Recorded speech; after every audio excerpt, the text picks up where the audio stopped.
Okay, what's up? What's up? Listen, we're having a midnight stream just for a bit. We're gonna be watching outside Nancy Guthrie's house, seeing if there's anything that's gonna come up during the middle of the night. Before we left off, the last piece of information that we got is the $300,000. The reward has increased. Also, I know that Brian Ensign put out a new video of today's updates, and we learned that the polygraph situation was for new hires, basically. DNA, nothing on that. It's a lot of information, ladies and gentlemen. That's just, we're not getting it out, but it's okay. We have a new video to watch, or Brian Ensign put out, and TMZ that I wanted to see it. I wanted to see both. So hopefully we can get a glimpse of some form of new intel and what's in store for tomorrow. So do me a favor. This is a new podcast. Hit the like button. If you're new, hit subscribe. And let's see. I am going to change the title of this podcast is Nancy Guthrie in Mexico, because right now, out of everything, that's the focal point. Because the sheriffs may have dismissed that because they said there's no signs of evidence, which I understand. But the FBI, that's their jurisdiction. And they say something about that.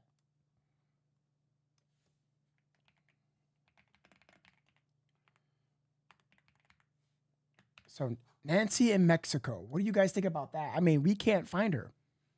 Nobody, no one has found this poor lady. No one. There's no sign. Leads were dead. Every single angle, dead. Is she in Mexico? What do you guys think? Now, again, I promise this would not be a long podcast. Yes, I mean it, Mexico. Nothing is happening. Stop lying. I don't know if that's, to me, I don't know what's going on. I'm not even paying attention. Okay, so anyway, like I was saying, so cheer with me. We're going to be watching some live footage of Dad's Gone Live because he's there at the scene, Nancy Guthrie's house. Also, we're going to be watching some new videos that just dropped into the middle of the night, following the middle of the night. So, again, please share your comments. Let me know what you guys think. And let me know. You said that yesterday. I know. I promise this won't be long. I promise. This is going to be like an hour stream. I'm calling it. All right. Okay. Let's, again, everyone's opinion is welcome, by the way, guys. Everyone, whether you believe she's in Mexico, whether you don't, everyone is welcome. Everybody has their opinions, but no one knows at this point. But that's the FBI's direction. And they have more information than we do. So let's see where that's going to head, okay? Cool. All right. So the TMZ one or the Brian Ensign one? I say we watch the Brian Ensign one for sure.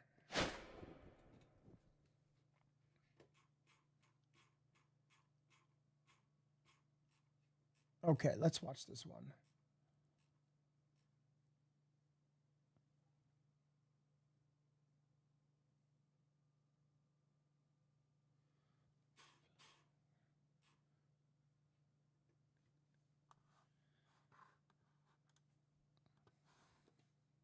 Please click to subscribe. This is now Wednesday, the latest on the Nancy Guthrie investigation. New information about polygraphs and also the FBI talking to officials in Mexico. I'm going to get into all of that. Oh, wow. They dropped the, Harvey had dropped the interview overnight. Well, leading into the middle of the night. The video was posted 4 hours ago. So right in the time that I left. Well, close to the time. Yeah, they dropped the video. You guys let me know if you want to see that. News Nation and Harvey. In this episode, I also wanted to show you guys all these flowers out front, outside Nancy's house. There's been a ton more showing up, mostly, gosh, there's so many, mostly yellow, you can see here. So just sad to see a lot more of the neighbors have been coming out. So I'm going to get into all the latest developments that happened today in this episode of Brian Ensign Investigates. All right, hey guys, so I'm here outside Nancy Guthrie's house. I wanted to give you guys the latest developments. First of all, I was able to confirm that they are using polygraphs when it comes to clearing people in the Nancy Guthrie investigation, and that it's been going on for a while. I'd actually heard about it for a while, but I was able to finally report it today just based on the sources that I was talking to. And this is pretty common in other cases that I've covered. You know, polygraphs, essentially lie detector tests, are not admissible in court, but the law enforcement, the FBI, will use them behind the scenes during the investigation just to clear people. And so that is happening in this case, and I'm told they have used polygraphs to clear people in the Nancy Guthrie case. So that's new. The other thing is this Mexico element. The FBI is now confirming that they are having conversations and in touch with authorities in Mexico when it comes to the Nancy Guthrie investigation. Remember, Mexico is not far from Nancy's house where I am right now. It's like 50, 60 miles. It's like an hour to an hour and a half away. And it's very easy to get into Mexico.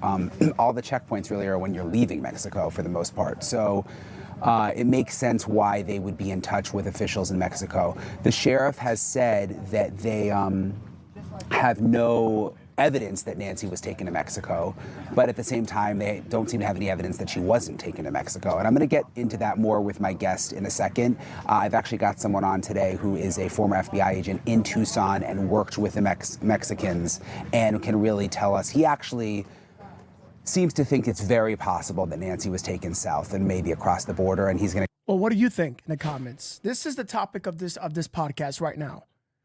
Nancy Guthrie in Mexico. In Mexico. So it looks like they tried. But besides the sheriffs, FBI, maybe they couldn't find anything. I mean, right? We look how far we into it. Now, day 19. And it's very possible. Even experts are saying it's possible. Now, it may not follow certain routines of the cartel with, people kidnapping, but who said that it has to be? You ever thought about that? Let's take a time for a second. And let's be open-minded for a second and tell me what you think in the comments. I'm kind of curious on what you guys got to think about this in the comments. Whether you're watching this live or as a replay, tell me in the replay comments, the post comments after this podcast is done. I'm really curious to see what you guys think about this theory that the FBI is definitely working into. But I'm pretty sure the FBI have been working with Mexican authorities. Absolutely. But jurisdiction plays a pretty big role here. And I want to see how far they investigate this. And if so, why would anyone take her to Mexico? Leave Mexico to come take her? How would they escape with her? And if so, what do they want? What do they want with Nancy Guthrie? Does this have any type of connection to the original ransom note? Not the 5, not the one from Cali or any of the ones, the original first one. Let me know in the live comments. I'm going to be playing this and looking at the comments. Explain why and how that would change the investigation. So that's coming up in a second. So I also wanted to reach you this is the latest official update that the sheriff's office just sent out a little while ago. So in terms of DNA, they say investigators are currently analyzing biological evidence found at Nancy Guthrie's residence. DNA profiles are currently under lab analysis. The number of profiles and other related details remain part of the active investigation. No further information will be released. Bro, they just love sharing this photo, don't they? They're saying that the sheriff's office has received various requests for confirmation of various topics, including working with Mexican authorities, utilizing polygraph tests, specific video surveillance requests, financial analysis, and they're saying they're not confirming or releasing any details regarding those topics. So they're not going to comment on some of the stuff that I've confirmed, essentially, they're saying that we do not share any information about SWAT activity. There was a call this afternoon that was not related to the Nancy Guthrie investigation. And a few of you have been messaging me about that on Instagram. Some of you guys listen to the scanners and are like, oh, I heard about a SWAT call. That SWAT call wasn't related to Nancy Guthrie. Trust me, if something is related to Nancy Guthrie and I find out about it, you guys know I'm going to be all over it. And I've got really good sources now. But the SWAT call today was not related to Nancy Guthrie, and there were no official briefings today. You guys remember the sheriff did a ton of interviews yesterday with a lot of media, including me. Everybody got 10 minutes, but today there's been no official briefings from the sheriff's office. I'm joined now by Jeff Cortez. He is a former The fuck is? Oh, never mind. Ash Wednesday. FBI agent, retired special agent. He worked assignments in New Orleans. My apologies. And also in Tucson, which is obviously where I am. He was a SWAT operator, member of the public. Michelle, thank you so much. I appreciate that. Thank you. Violence Squad. So you're the perfect guy for us to talk to right now, because we confirmed that the FBI is now communicating with Mexican authorities regarding the Nancy Guthrie investigation. And that's the most we were able to get from our FBI sources. What do you make of that? And what do you think that means? Well, I'm not the least bit surprised, to be honest with you. The proximity of Tucson to Mexico certainly lends itself as an escape route, if you will. If I'm being candid, if it were me and I was planning an abduction in Tucson, I would either stay in Tucson or I would go south. The further away from the border that you move, moving away from the border, you're going to face more scrutiny than going towards the border. In all likelihood, based on the timeline as we understand it, it would be, they'd be far into Mexico if that was their desired route before anyone even knew she was gone. It's a 60 miles, 65 mile, hour and a half, hour change, depending on traffic, et cetera. But easy route out. Relative to the other options going north, south, east, or west, or north, east, or west, you're going to potentially expose yourself to more checkpoints, which is more scrutiny. And is the Nogales crossing, isn't it? Is that the one that's closest? Yes. Yeah, it's been a couple of years, but I was doing a story down there and I went in and I remember I walked in. And going into Mexico was very easy. I remember when I came back out, there was CBP and there was a metal detector and, you had to show your ID and that kind of thing. But I think I remember just walking right in when you went into Mexico. Yeah, getting into Mexico is going to be, for the most part, much easier than coming into the United States. There are at times random checkpoints that are set up for people who are departing the United States into Mexico. But by and large, it's going to be a much easier transition from the U.S. to Mexico than vice versa. Look at that. Look at that. Easier. But coming in, it's not that easy. Obviously, we know why. That's interesting. I did not know that. Now I do. Wow. Michelle, thank you so much for the super chat. I appreciate you, Michelle. Michelle, every day, girl, I appreciate you. They're not going to give up intelligence between the Mexican authorities and ours.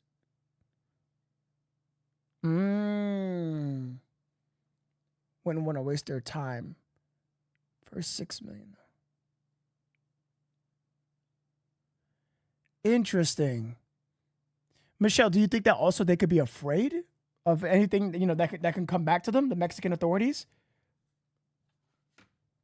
Interesting.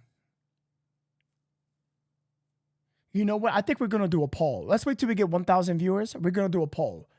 And I think it's time to ask the big question. People been talking about us at the beginning. Do you think so? She's in Mexico. What do you guys think?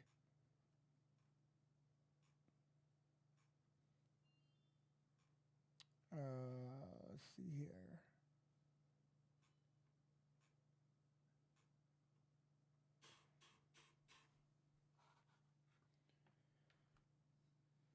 You could just drive into Mexico, right?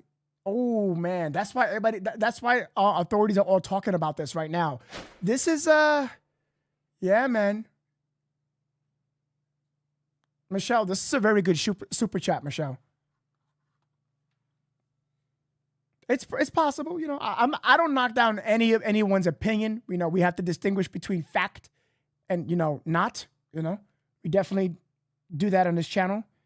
But yeah, we have to be sure here. But it's just a theory that I have heard before. People have mentioned on this channel. But I'm gonna be honest with you guys. I wouldn't be. This wouldn't surprise me. I wouldn't knock it. The FBI is not knocking it, and for whatever reason, I don't know what that reason is. But now all eyes on Mexico for Nancy Guthrie. They really talked about it big time today.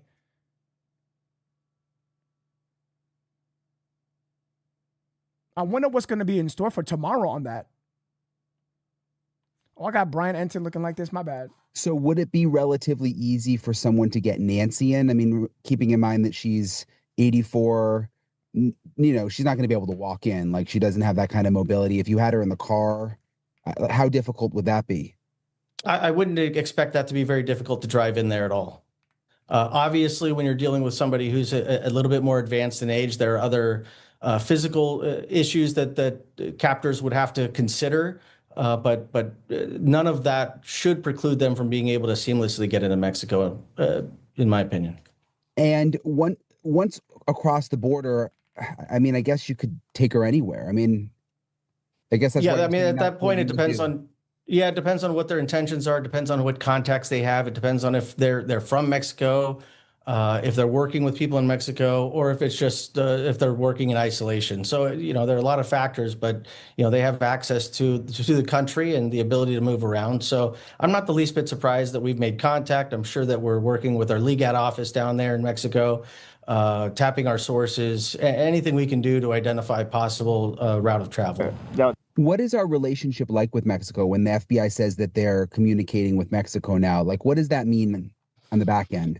You know, I'm not going to say that it's without challenges, because there are challenges, but we do have a very good working relationship with Mexico. Obviously, politics can play a factor in the when it gets to the media and whatnot. But when it comes to law enforcement, you know, nothing is quite as easy as working with our own people within the United States. Obviously, you're dealing with international elements. You're dealing with law enforcement in Mexico. That you know, we do have a good working relationship with them. It's not going to be perfect, but we've done great things down there. I think the Brian Terry investigation is a good example of that. I was in Tucson at the time, followed only about a month later by the Gabby Giffords mass shooting with Jared Lochner.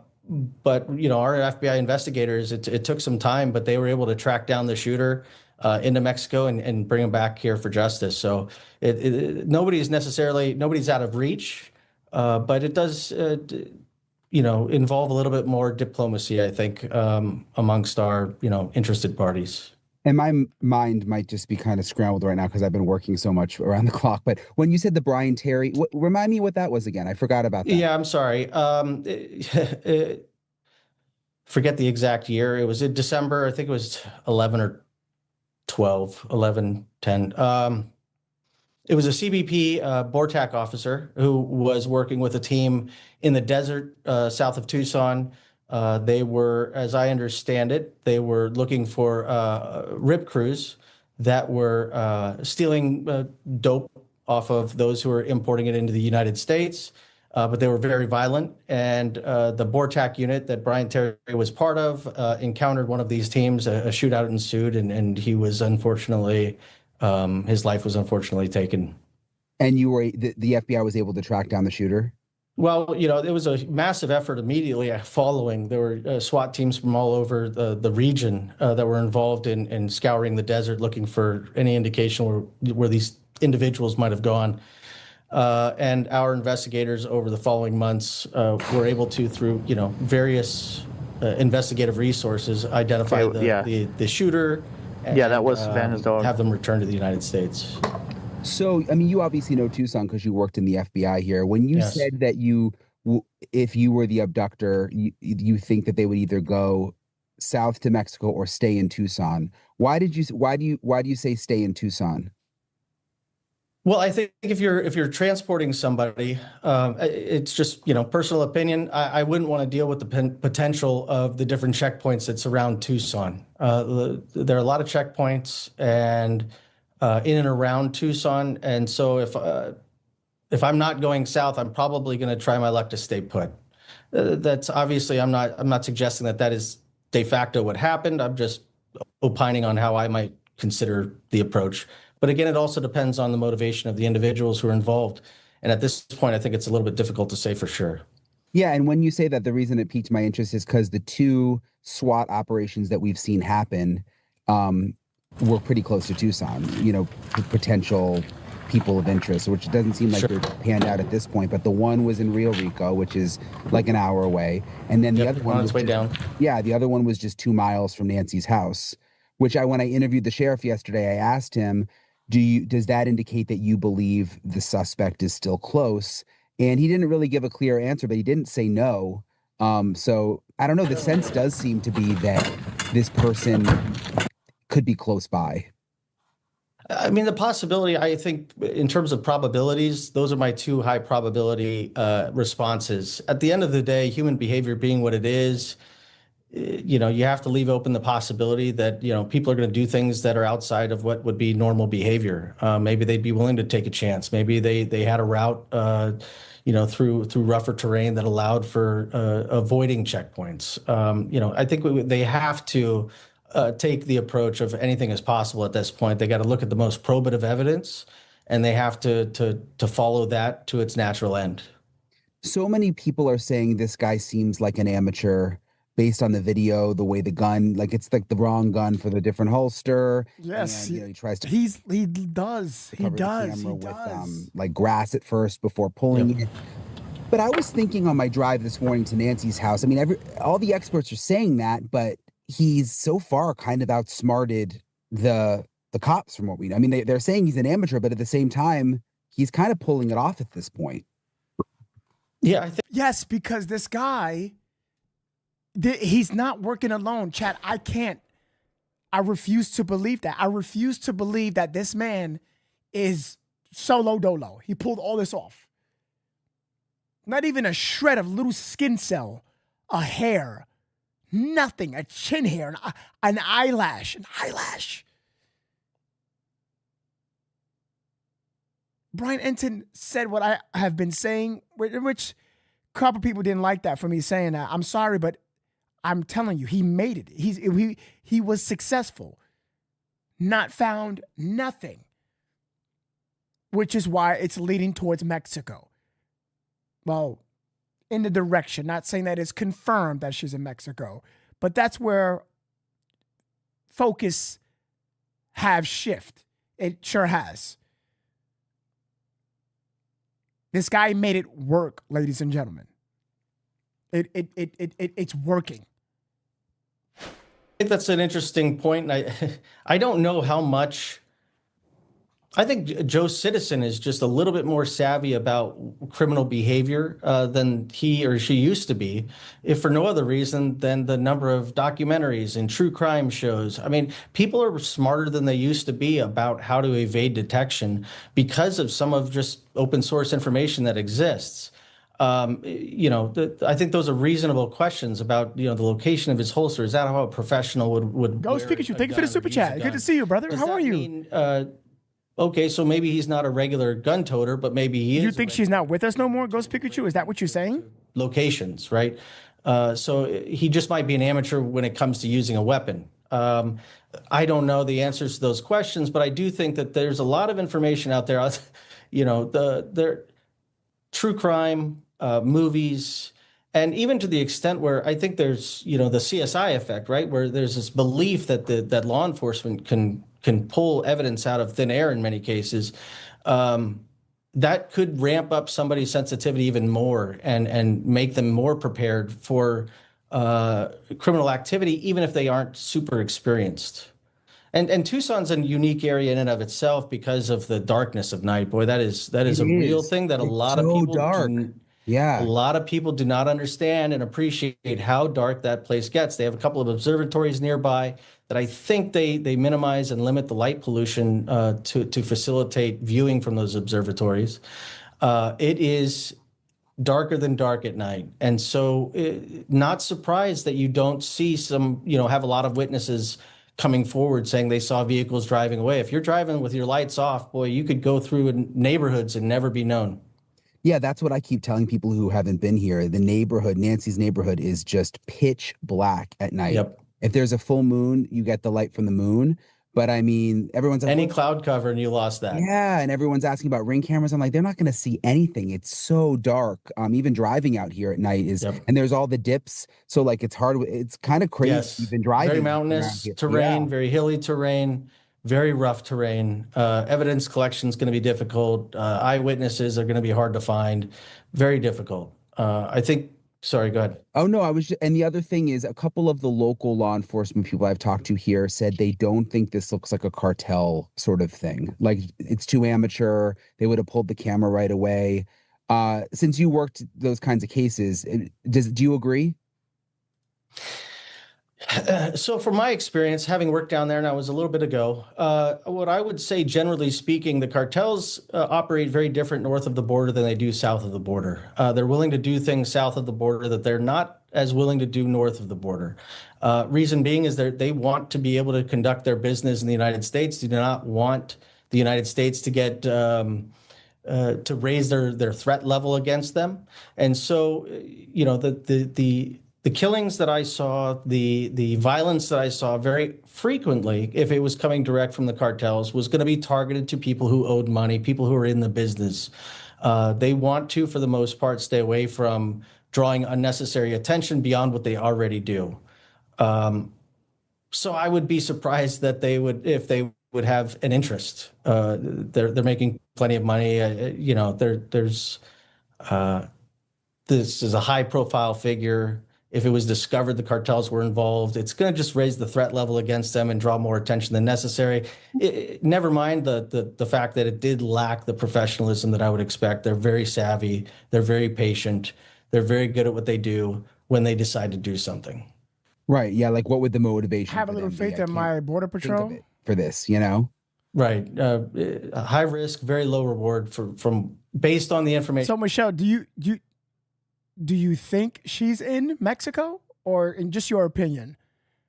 Flora, thank you, Flora. I appreciate you for 3 months. Thank you for being loyal. That we have at this point. So, I mean, just because you know Tucson and you lived here and you worked for the FBI here, and you've obviously been following this story, what is your theory? I mean, everybody asks me always, ask me what my theory is, and that's what I'll be asking everybody. I told everyone my theory. What is your theory? It's just your theory. I've got a couple, but is there something that comes to mind to you where you're like, I bet this could be an explanation here of what happened? You know, I hesitate to posit a theory because at the end of the day, it's the evidence that's going to drive the investigation. And I think there are a lot of theories floating out there, and they can become distractions. By the way, I have to pause this. By the way, I wasn't making fun of his the Ash Wednesday thing marking. I wasn't making when I said that. I legit thought that was there was something on my monitor, so I was gonna like wipe it. I was like, what the fuck? It's not. It's very apparent. It's there. So I didn't. You know, I would never make fun of anything like that. That's religious. I just want to be clear on that. That's not what I was doing. It caught me off guard, so it shocked me. So I thought it was like some shit I could just wipe off, but I forgot it was Ash Wednesday. So what you have is a massive resource on the ground with the FBI and the Pima County Sheriff's Office. What's up, Ronnie? And I don't doubt for a second that they have teams of people who are brainstorming, chasing down all the various leads, and looking for the most probative evidence. And like I said before, following it to its natural end. Any theory that I might pose is not something that they haven't already thought of, and isn't something that they're not in the process of chasing down, and could only, I think, just ultimately be a distraction that I don't want to. Yeah, that's fair. Yeah. Is there anything that stood out to you as particularly unusual?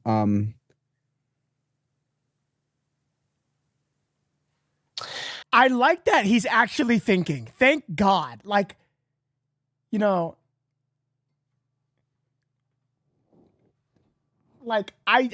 It's sincere. It's sincere. No, you don't ever tell your feelings on theories. Carly, that's half the truth.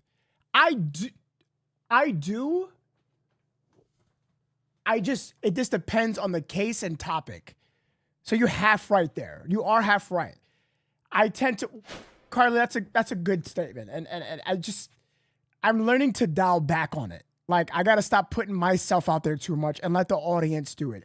I told you, I work different. Yes, I want to solve crime. I want to help out. But sometimes me putting my personal feelings or theories so much that I think the audience gets too much in a chokehold, and I'm like, I learned. You guys haven't been realizing this, but you ever noticed since the protests and now that I've dialed back on that? Because I really grounded myself, and sometimes I don't like to be like Mr. Know-It-All. I gotta learn how to chill and, give people a chance and let them explain their theories and give their opinions. That's why I've been taking phone calls, So it's good to do that. It's good to do that, I don't think they will ever find her if it's the last level of the game. Ghost Pikachu, let me tell you something. It feels like it so does. Like, it feels like they used everything they possibly can. I'm pretty sure they haven't, but they really use like a good. Let me give you an example. You're playing Street Fighter or Mortal Kombat and you just can't beat that person, and you use every technique in the book. You just used everything, but they keep beating you down, and you like, I just can't beat them. Or, the last level, that last boss, you try, you play Elden Ring, you play against that last boss, you try, you keep going. But compared to that analogy, this is real life, and it's already day 19.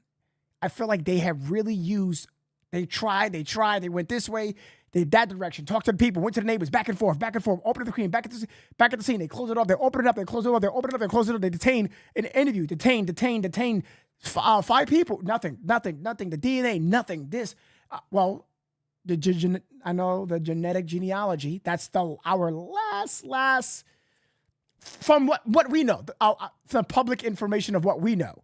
We don't know what other things they have, that they didn't tell the public. We just don't know. It just feels like it's what I'm saying. It just feels like dead end after dead end. And now they just, all eyes on Mexico. We're going to see, we're going to check Mexico. It's like, damn, that felt like you just pulled that out your back pocket.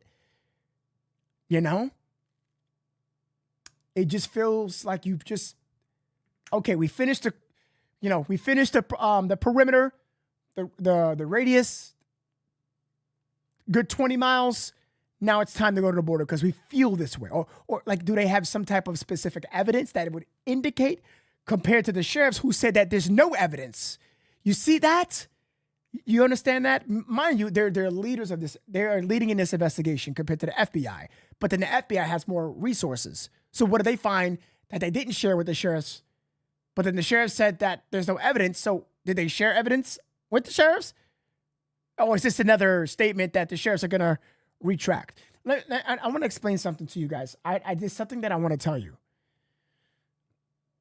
I saw a video of Sheriff Nanos. Rescue me. Please tell me if you're in the chat. I saw a video of Sheriff Nanos. And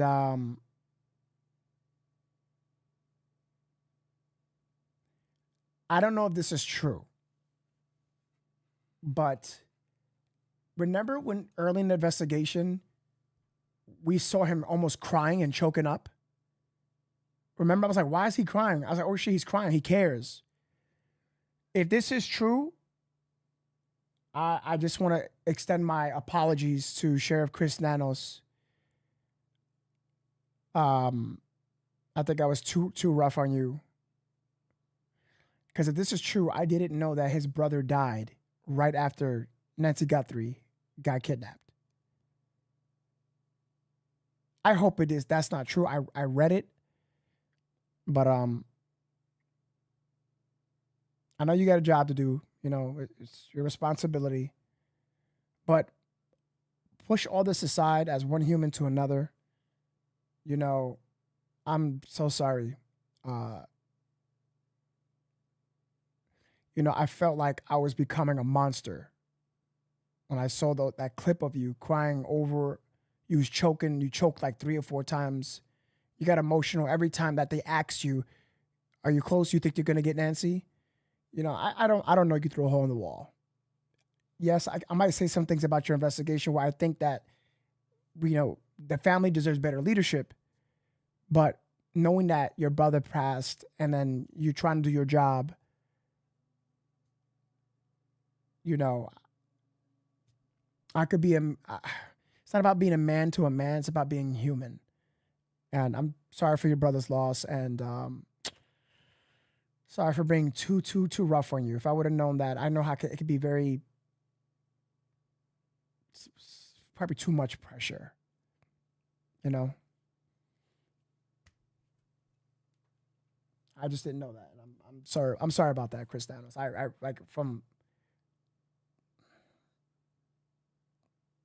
I'm just so sorry, man. For real, from the bottom of my heart. If I can hug you, I wish I could. And who knows, maybe one day I'll meet you. And you don't even know nothing about me, but I'm still going to give you my apologies and my hug, and I'm sorry about that, man. Because as much as you did lose someone, so did the Guthrie family. And I can see how you might share pain there. So I'm sorry, man.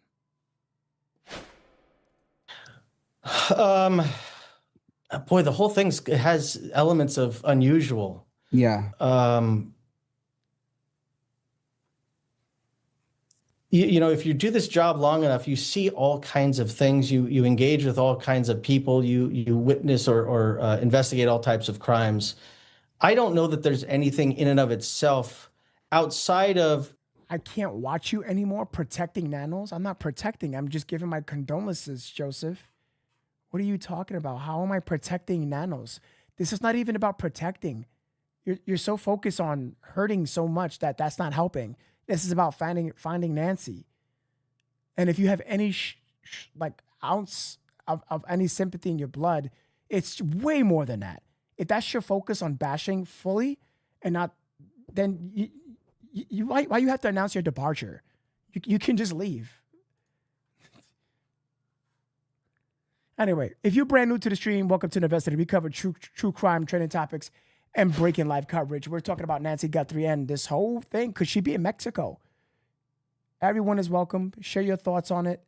And yeah, tell me what you guys think about this. Mexico? Shit. You know, thank you guys for hitting the like button. I appreciate that. What are we on? 449? Damn, that's okay. We're almost there. Alabama Ash, love you. Yeah, hell yeah, we love you. Alabama Ash. We're very limited. We have only the evidence that the government has allowed us to have. So to assume that we have everything would be, I think, naive of me, right?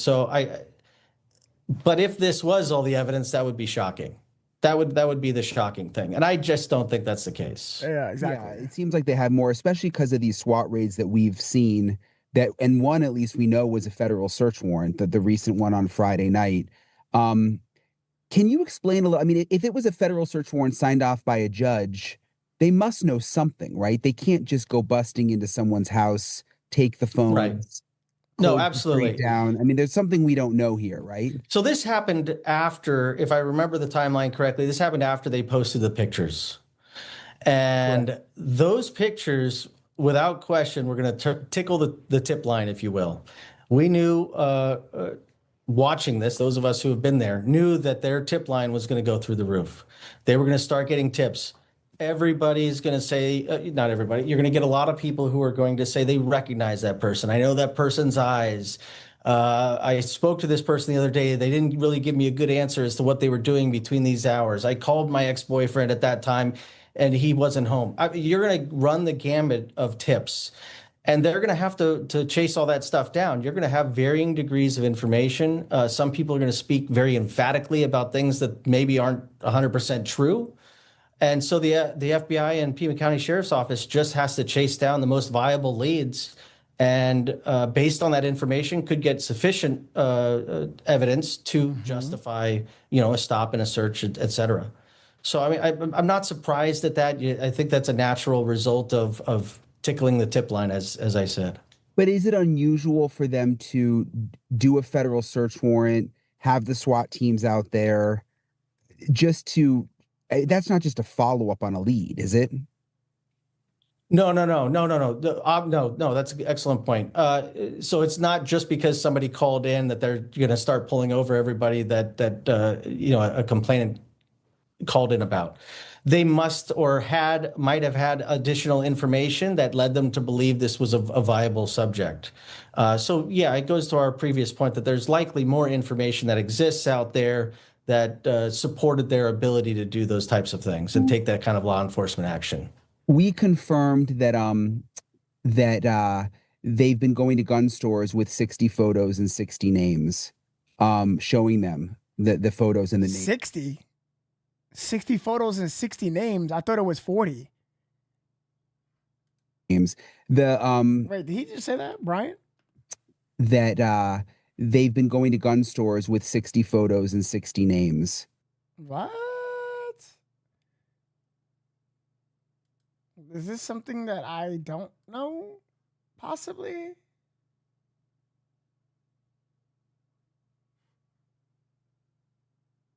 Wait, Brian Ensign, hold on. You just might have made a mistake, brother. But that's okay. It happens. Photos and...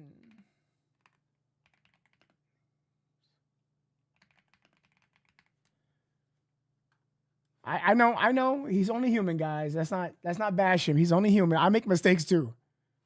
I make my mistakes too. Trust me. It happens. It happens. I just want to verify because I know I got my notes correct here. And I triple check. My notes are spotless. He probably just made a mistake. It's fine. He's tired probably. Yeah, of course. And to be honest, it's not really 40, like 40. It really wasn't. It was a rough estimate. But I know it's not 60 though. Myers said he packed between 18 to 40 images of names to check if any purchased guns last year. I'm checking real quick. Up to, yeah. You see, yeah. So it's really 18 to that, but it's not 60. Yeah, he just made a little error. That's okay. It happens. Showing them that. Okay, everyone, stay focused, take a breath, learn how to act and not react, says Michelle. Michelle, you have been going crazy with these. Can we do a hashtag, Michelle? This is like her, what, sixth super chat today. I appreciate you. Thank you so much. Thank you so much, Michelle. I appreciate you. The photos and the names. The 40 to 60. The number surprised me. Yes, Cashew. Yes, I know. Yeah, I announced that his brother passed the day after. Yes. Well, you know what? It just depends on how they're coming to those names and faces. What do we know? We know, at least from the public, what we know is we've got an individual who has an approximate height and weight. We've got clothing that is somewhat identifiable. The shoes, the pants, the jacket, the backpack, all of those things, items may be sold at multiple locations. They're going to basically be cross-referencing every component that they can to come up with potential names, right? Who may have bought this item and this item. And then from that, they're going to go then reasonably to gun shops. And I think what it shows is really how on the ground the FBI and Pima County sheriffs, like they are chasing these leads down and they're taking all the necessary steps to try to identify who these individuals might be. There seemed to be a lot of surprise that there wasn't an arrest that resulted from this. And again, it was a big raid on Friday night. I mean, there was a lot of law enforcement. Is that typical? Did that surprise you? It doesn't surprise me. I mean, it's just the nature of how some of these things go. Not every quote unquote SWAT hit or search warrant results in arrests. There are oftentimes you conduct a search warrant and you're doing that to collect more evidence, collect more information.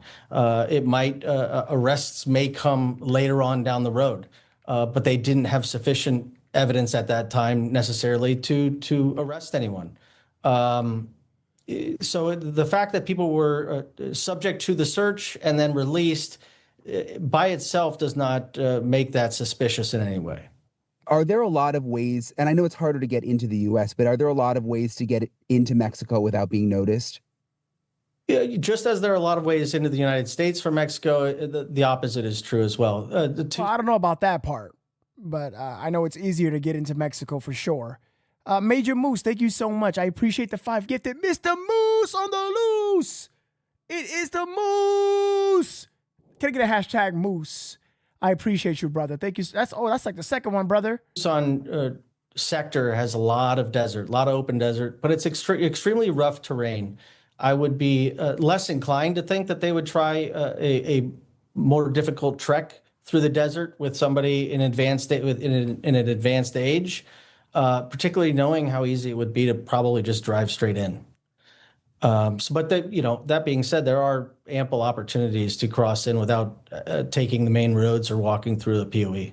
I really appreciate Jeff for talking to me. It's interesting, with some of my retired FBI friends, they put me in touch with other friends of theirs, and they're like, oh, I know somebody here or there, and I know somebody who worked in Tucson, so it's kind of like becoming this network of people, and it's awesome that everybody's talking to me and giving me their insight, and I appreciate my first time interviewing Jeff, and I appreciate him for doing it. Something else I wanted to share with you is a lot of you have been asking about just all the media presence. I mean, Nancy's street, there's media up and down the entire street. And there have been a few neighbors that have been annoyed. Not very many, but a couple have come out and just been like, it's ridiculous that you all are still here. But I will say for the most part, people seem happy we're here. I talked to one neighbor, and this is why I'm bringing this up just before I started doing this episode. And she just came over and wanted to chat, and she had a golden doodle. And I see so many dogs out here, and I always go over to see the dogs just because it kind of cheers me up, and it's nice to see people's dogs. And anyway, she was saying, we're really happy you guys are still here. And I was like, oh, really? Thank you for saying that. It seems like some neighbors are annoyed. And she's like, no, most of us are really happy because we feel like if you guys leave, it's going to be forgotten about and Nancy will never come home.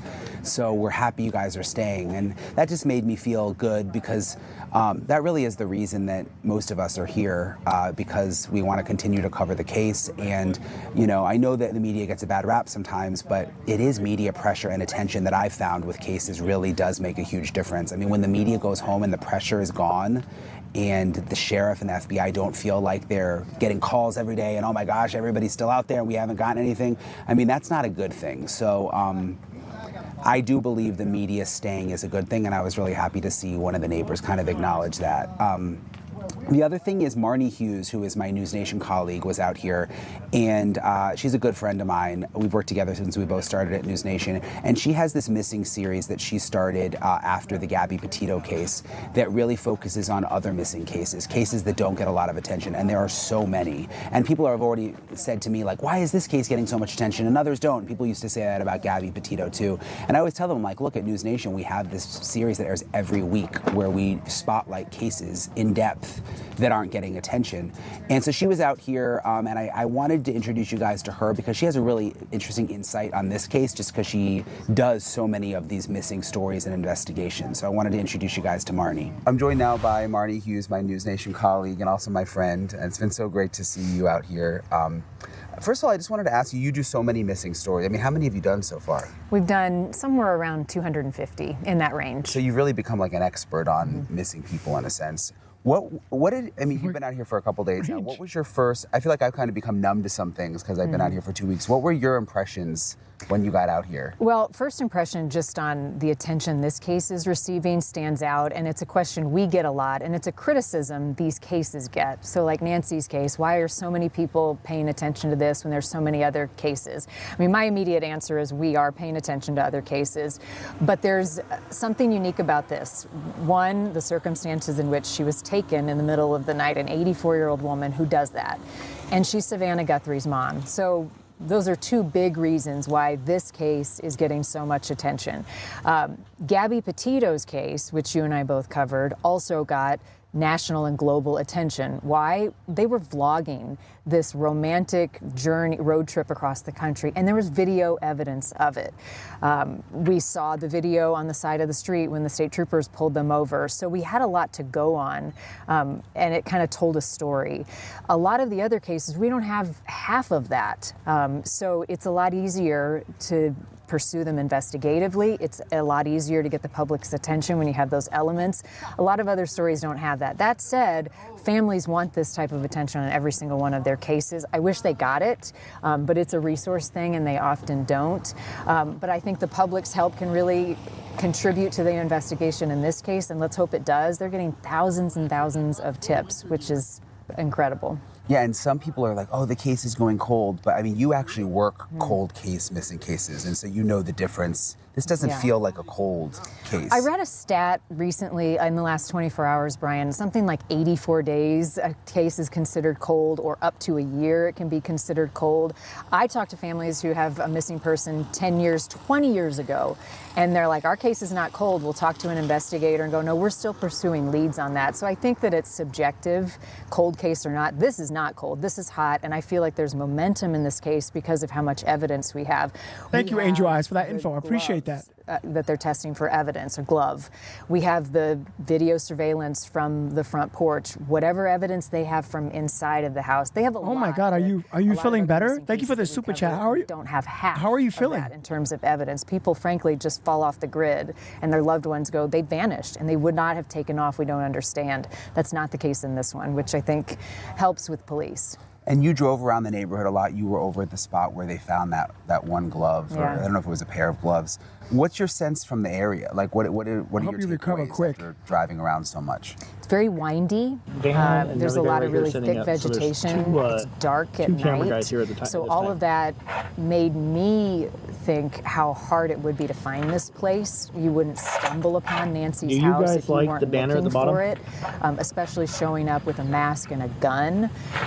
You wouldn't just wander on this house. And as we watched the suspect walk up to the door, the place where they found the gloves, so we drove from Nancy's house to that location, and that's a busier road. There's a lot of garbage on the side of the road. As soon as I saw that spot, I hung less hope on the DNA in that glove that it connects back here to the house, just because it could have been thrown out by anybody. It's a black latex glove.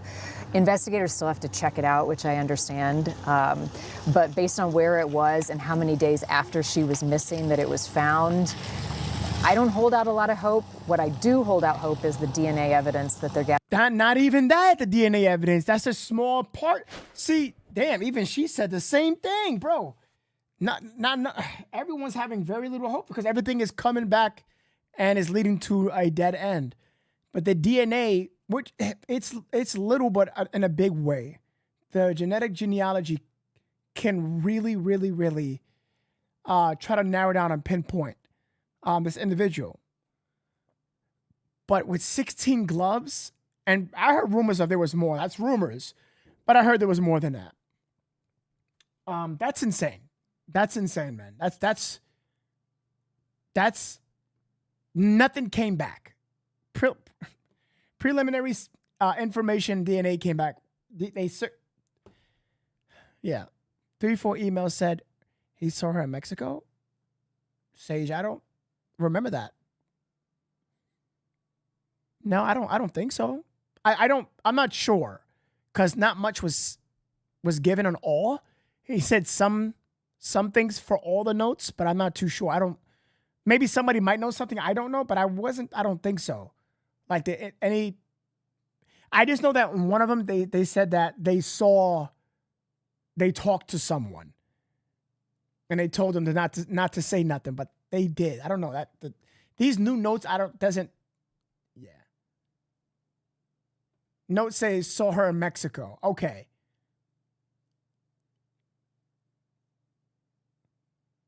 No, the old Ransom note did not mention anything about Mexico.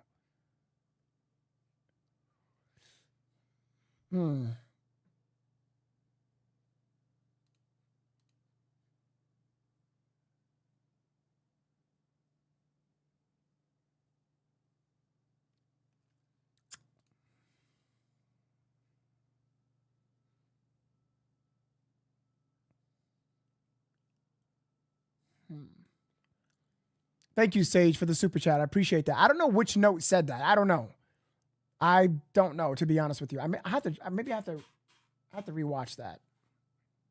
Gathering from inside the house, and if that is a hit in the system. You talk to so many families every week of, people who are missing and like going through the worst time. I keep thinking about Savannah Guthrie, and I know she's a celebrity. I think people think like, oh, because you're a celebrity, like, it might feel different or it might be different, but you can just tell from her videos, like it's so raw, it doesn't matter how famous or how much money you have. Yeah, no, she's grief-stricken. And I think every family, there's this like darkness of living in the unknown, and the mind is a powerful thing, and it tends to go to the worst places. And I would imagine Savannah, like any of us, if a loved one is taken in the manner that her mom was, you think about what she went through in the middle of the night, when she woke up and someone took her, the fear, her health challenges. I mean, all of that is very scary. And where your mind can go to pretty bad places, hope is a pretty powerful thing also. And I think instinct. I talk to all these missing families, and especially parents of missing children, which is heartbreaking. They hold on to hope, and there's this instinctual nature about their search. And I hear a lot of moms say, I believe they're still alive. I would know if it was something otherwise. The last thing I'll say on that is people want answers. They want closure in whatever way you define that. If it's an outcome, then not knowing is what is so hard for people. The wondering what happened and why, and not having those answers. I pray in every single one of our cases that the families get those answers, and that the Guthrie'S do, given the circumstances of this one. Yeah, and I just keep thinking about like all the pressure on investigators. I mean, you have President Trump talking about this case quite frequently, and the FBI is involved, and he obviously is like, wants them to solve it. I'm sure is pressuring Kash Patel. You have the sheriff who has a lot of criticism right now, and I'm sure he's pressuring his people. I mean, you would think with all the resource, they probably have every resource. Yeah. I mean, they've got this signal sniffer that no one's ever heard, You would think with all the resources, they've got to be getting close. I feel like they are. You and I have talked about that the last couple of days. I think them feeling like they are is just out of all the resources they use. What they're not understanding is that there's nothing shown for that. There's nothing. Feeling like it's getting closer is just how prolonging this investigation is, that eventually it could be solved somehow, whether you believe it's going to be cold. But you feel like it's getting closer. How many days justifies that feeling? 2? Was that close? 5? 10? 29 days from the first?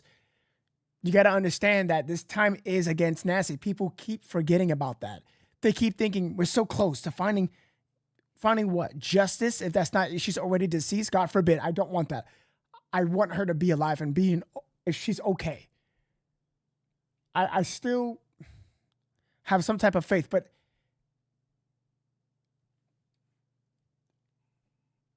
did we not say that on February 10th? It feels like they're close. It's the 19th. Look at it for face value. It's not good. It's not good. It's just not good. Like there's a lot of momentum right now. We keep learning kind of a trickle of information, whether it's checking the gun store. Ooh, it's just Matthias. Very good. Very good. Thank you. That's how you do it. That's how you do it.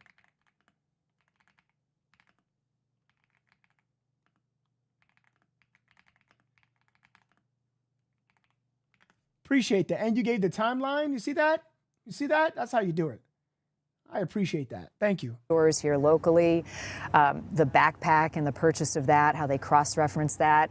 I'm pretty hopeful about cell phone or digital extraction after going to that crime lab here in Tucson. We haven't heard a lot from investigators about that, and I'm curious what they have, if they've pinged a cell phone in the area or if they've looked deeper into Google searches of Nancy before she disappeared. I think there are a lot of avenues they can go down, and when you have the sheriff and also the FBI working, that's only a good thing. It may seem a little messy, and I think all investigations can, and you can, I think, have a judgment on that later. But right now the mission is to find Nancy, so all hands on deck, 24/7 operation. I see that all as a good thing for her and for her family. Yeah. And you mentioned the criticism, like I've already seen it with this case on Twitter, like why is this woman getting so much attention when there are all these other missing people? And again, you do the stories every week that like people aren't really talking as much about at all. How do people find your stories, like so they can get the word out about these cases that aren't getting attention. Well, so when we launched our missing series in 2021, after Gabby's disappearance, we would often go seeking cases, trying to find cases, working with some of our local stations. We would work through Nanos, the national database, which is a depository for missing cases. And now that we've been doing this for 5 years, the cases come to us and people find us. So I tell everybody, if you have a missing case you think we should investigate, send it directly to us. You can go to newsnationnow.com and submit a case. There's a group of like 5 of us that we actively look through every submission that we get. We reach out to the families. We talk to law enforcement. It gives families a lot of solace to know that they're heard. And so that's a bridge that we try to gap, or our gap we try to fill, or whatever the state, whatever the bridge saying the gap, is. I think, Yeah, bridge the gap. Yeah. But as long as they're heard and they feel like somebody's paying attention to their case, that can go a long way in motivating investigators too to take a second look. I say every case is solvable and every missing person matters, no matter their race, their background, the decisions they've made. They're somebody's person, and they deserve our attention. So yeah, send us cases. We've had some positive outcomes on cases that we've helped solve because somebody has seen our story and called it in. Some, teenage girls who had been lured away online. We have outcomes in cases that give families the closures they need, but a lot of cases remain open and active, and we're just waiting for that one tip that cracks it. Well, thank you, Marnie. Thanks, it's good Brian. seeing you out here as always. Yeah, of course. It's always really nice to talk to Marnie, and I'm happy to call her a friend and a colleague. And I really appreciate you guys for checking out my show and subscribing. Somebody just mentioned something about the phones. I gotta find that comment.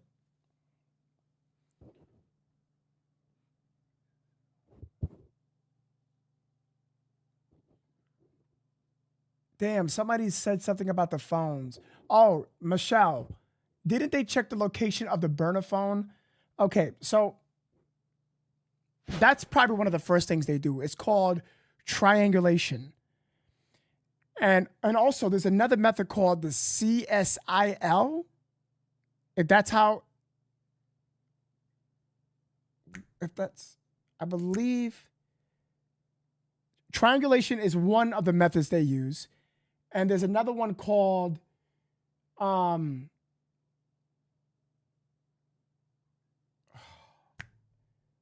like cell site location. I think that's what it's called. And what they do is that they find ways, they find triangulation from the towers. But that's the method they use. That's like one of the first ones they use. And the cell site location is what shows what cell phone chooses the tower it uses. Yeah, so that's like one of the first things they do. I am so sure they did that, for sure. I'm trying to see if I know the acronym correct. I think I got it right. CSLI. Let me know if I got that right. I think I did. I learned that about like a week ago. Cybersecurity has been all over this. Yes. But I haven't seen them come up with finding the original source of the email from any of these ransom notes, except for Derek. He didn't do that. He used a VoIP, which was so stupid to do that. Ladies and gentlemen, Ashley Banfield made a video. And I am curious on this. But before we do, let's go to that 2:30 point about that super chat that came in about Sage. They want This money. person has reached out. They want money, They obviously. want money. But they also said they saw the latest video that Savannah posted, and they felt very badly for her. They really do. But if they felt badly, they'd give up the information. But I have to protect myself and my family. So this person says, I know what I saw 5 days ago south of the border, and I was told to shut up, so I know who he is, he meaning the kidnapper, and that was definitely Nancy with them. So this is the second another time reference to- he is making it seem. Bro, you see, this shit is so bogus. I know what I saw, and I was told to shut up. So then why would you say this and try to request money from this? Why didn't you report this from the beginning? Day 1, 2, why did you wait? and to everyone is sending their Bitcoin address. I know what I saw, and I was told to shut up. So now that if you knew, right, if you was told to shut up, now that you did this, the person seeing this knows you didn't shut up. This is ridiculous. I don't believe this. I'm guys, see these new ransom notes? Come on, man. We'll give you some. I will give you some money, and I'll give you the rest of the information. Bro, it's bullshit. I'm not saying TMZ's bullshit. I'm saying that the note is like the person that sent the note. They're phonies, imposters. I don't believe it. Hey, Carly, that's my theory. I feel that this is bullshit. I know what I saw. Bro, why didn't you say anything then? Why did you wait for the first, second, Derek's note through the, he texts the Guthrie family. And then yet you want to, oh, please, come on. Come on. And you guys know I was hardcore. I really believed the original ransom note. I kind of low-key still do. I'm not going to hold you just a little bit. I still kind of do, though. Keep doing you, know. Carrie, thank you so much. I appreciate the super chat. Thank you. I appreciate that. Just like an imposter ransom note they got in LA. Oh, that was beyond amateur. That's like a child could do that. He used a VoIP. That's ridiculous.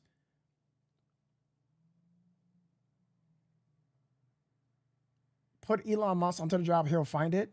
I'm gonna be honest with you. I don't even think so neither. The FBI, everyone, they all have been on this. I don't think so. Not at all. I understand that. I recommend that, please. I don't know. Okay. Someone's holding back a lot. You think so? Carrie Sparks, thank you so much. And by the way, that's just my opinion. I truly don't believe so. If that's the case, he would have been on this case, but it's just not.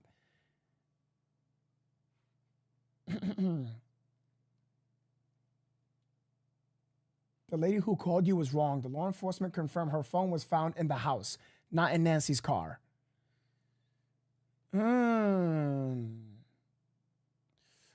Gloria, I just want to confirm it for myself. Where did you hear that at, Gloria? Let me know.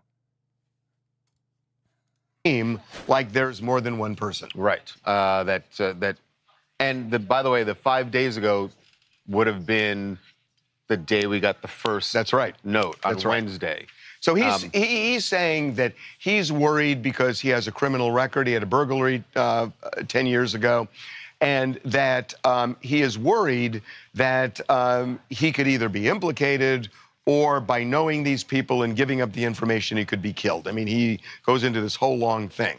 So that's that. Again, if you really want the money, the only way I can think of is work with us. Give us the information. We will make sure, and this is public record, you've given it. We're not going to tell everybody ahead of time, but we'll give it immediately to the FBI, and then at least you've got something on record. Right. And so, ante up.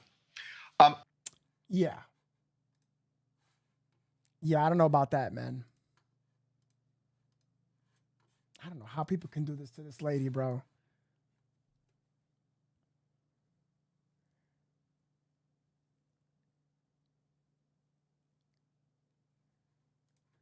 It looks like I still got more research to do at this point.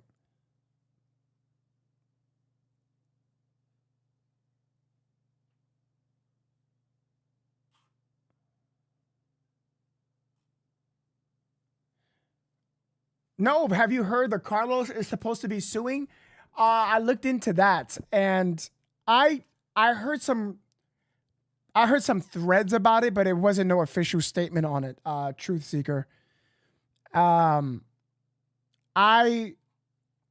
am so sure he's definitely going to sue. I'm sure of that. I mean,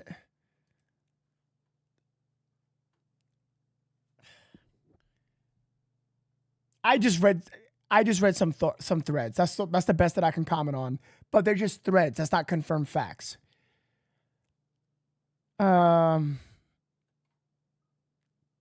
Yeah, man. I don't know. I don't know. But there was nothing confirmed on that. No articles. No, nothing on that. I did my research on that too, and Carlos. So yeah.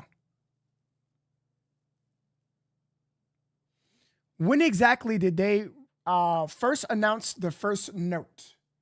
February 2nd, but it wasn't announced. It was February 2nd is when KOLD got it. TMZ on the next day. Yeah, that's how it went. That's how it went.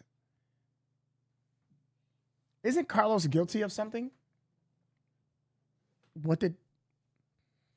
Is he guilty of something?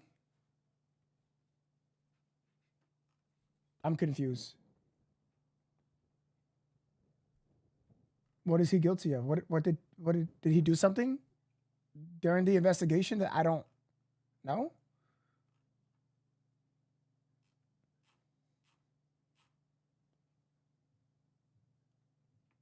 Carlos is going to get a check. It depends if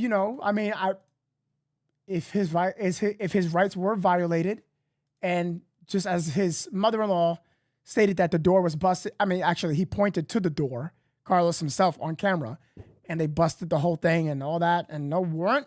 Like there was no one showed this, like no one showed it. Then yeah, yeah, pretty much. Yeah, I would concur. I would concur. You have rights, man.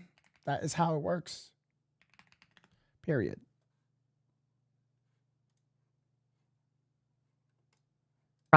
The kind of okay, Ashley Banfield. Listen, Ashley Banfield.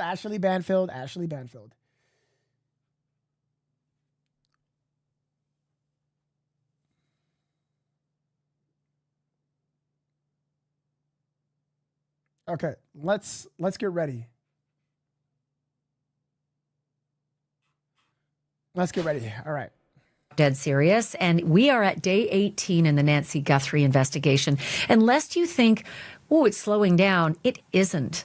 Just a ton of stuff happened today. Some things that happened that seemed really big turned out not to be big. So I'm going to. This is the ultimate question, isn't it?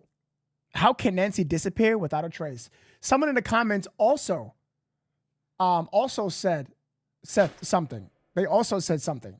Someone in the comments, and I can't find it. Someone said that, no, can we please talk about how Nancy's disappearance in transportation? I know I heard Chris Nanos said that he saw no markings. I would put my whole channel on it.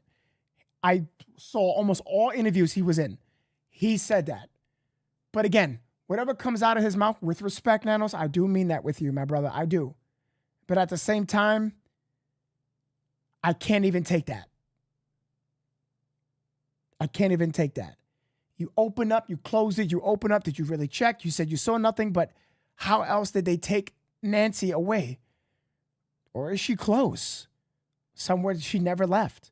Or how did they get away? This is the ultimate question. How? Just without a trace. Not even the sniffer could sniff that out. Nothing.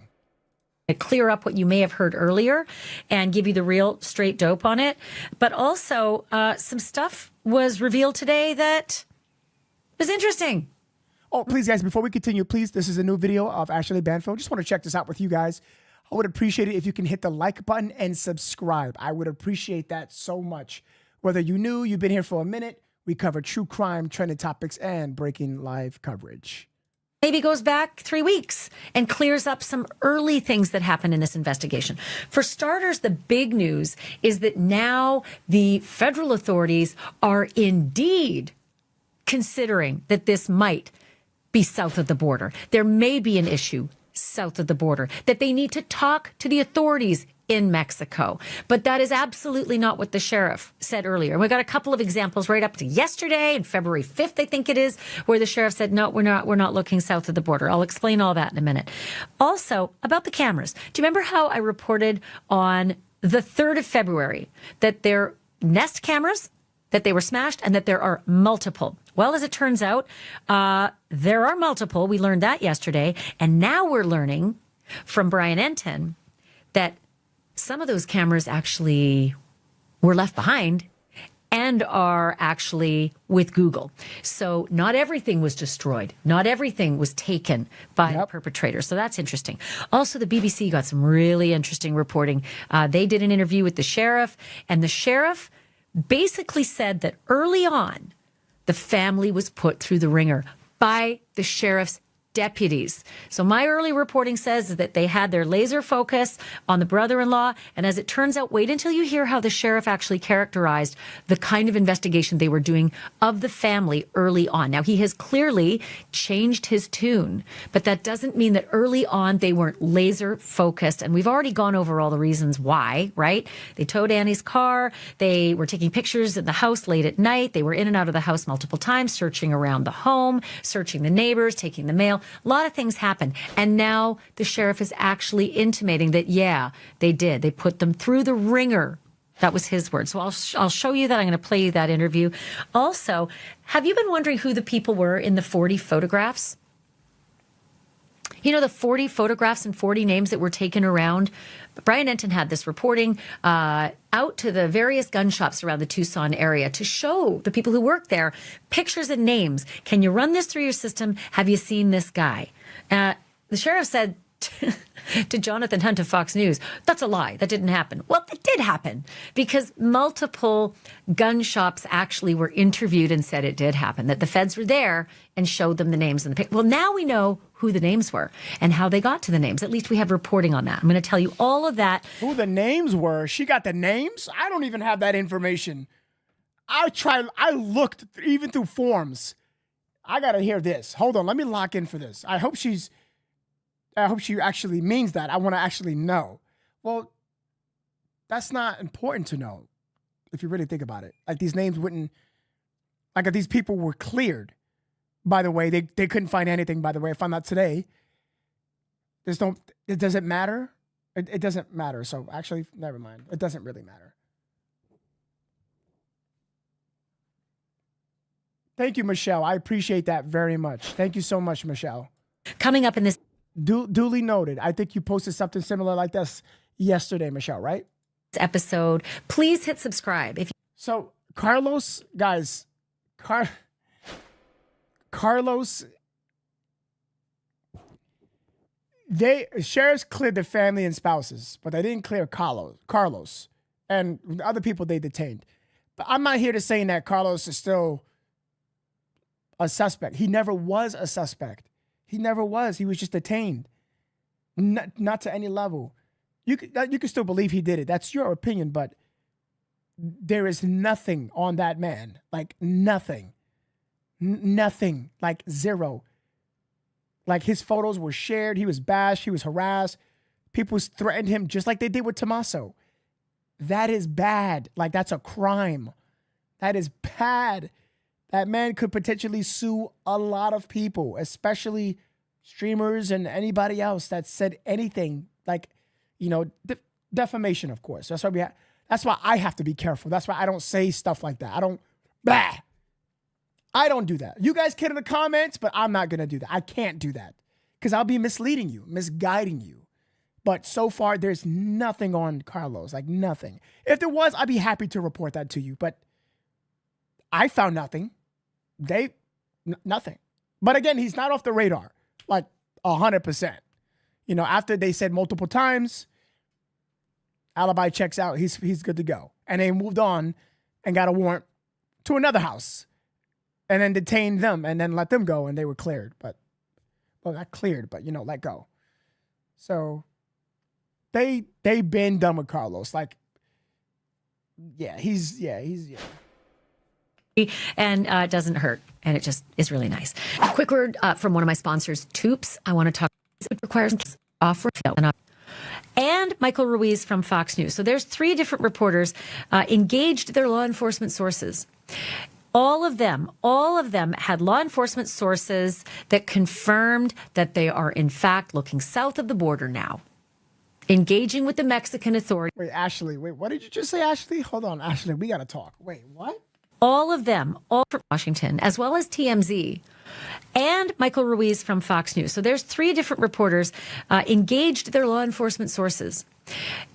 The law enforcement sources. Okay. All of them had law enforcement sources that confirmed that they are, in fact, looking south of the border now, engaging with the Mexican authorities in an effort to find Nancy Guthrie. Find her, find who took her. You know, yeah, good idea. Great idea. Nancy Guthrie's home is only an hour and a half from the border, okay? We can put the map up. News Nation had this great map, and it showed that she's just one straight shot down an interstate, hour and a half. 75 miles. Connell McShane had an expert on his show. I'm going to go into some of the others. I thought it was 65 miles. I thought we did I thought it was 65 miles. I know what you're going to say. No, 65, 75. You know, that still matters. Still matters. Stuff that this guy said. He was really smart. But he said 75 miles. And they put up this map. Look how close that is. Why would this not have been in consideration early on? Because the sheriff in this case has said multiple times, including on February 5th, let's run that soundbite, when he was asked in a news conference, one of the last news conferences we had weeks ago, are they considering the possibility that they might be, you know, that Nancy might be in Mexico, are they engaging with the Mexican authorities? So let's run that. This being a border state, have you guys had any communication with Mexican authorities? I have not.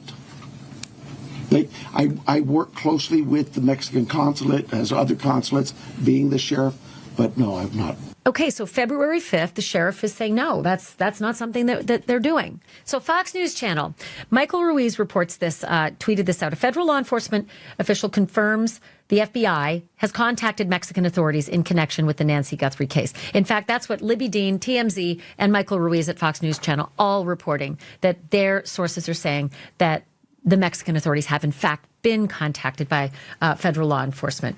And all of this comes just after the sheriff in the case says that the investigation hasn't developed any firm evidence that she's been taken across the border. Even yesterday, in Jonathan Hunt's interview, Jonathan Hunt is a Fox News reporter who's on location in Tucson, who interviewed the sheriff. And in the interview, police haven't seen evidence that Nancy Guthrie's abductors took her south of the border. Sheriff Nanos tells Fox News' Jonathan Hunt, quote, "We have nothing to indicate that." This is just yesterday.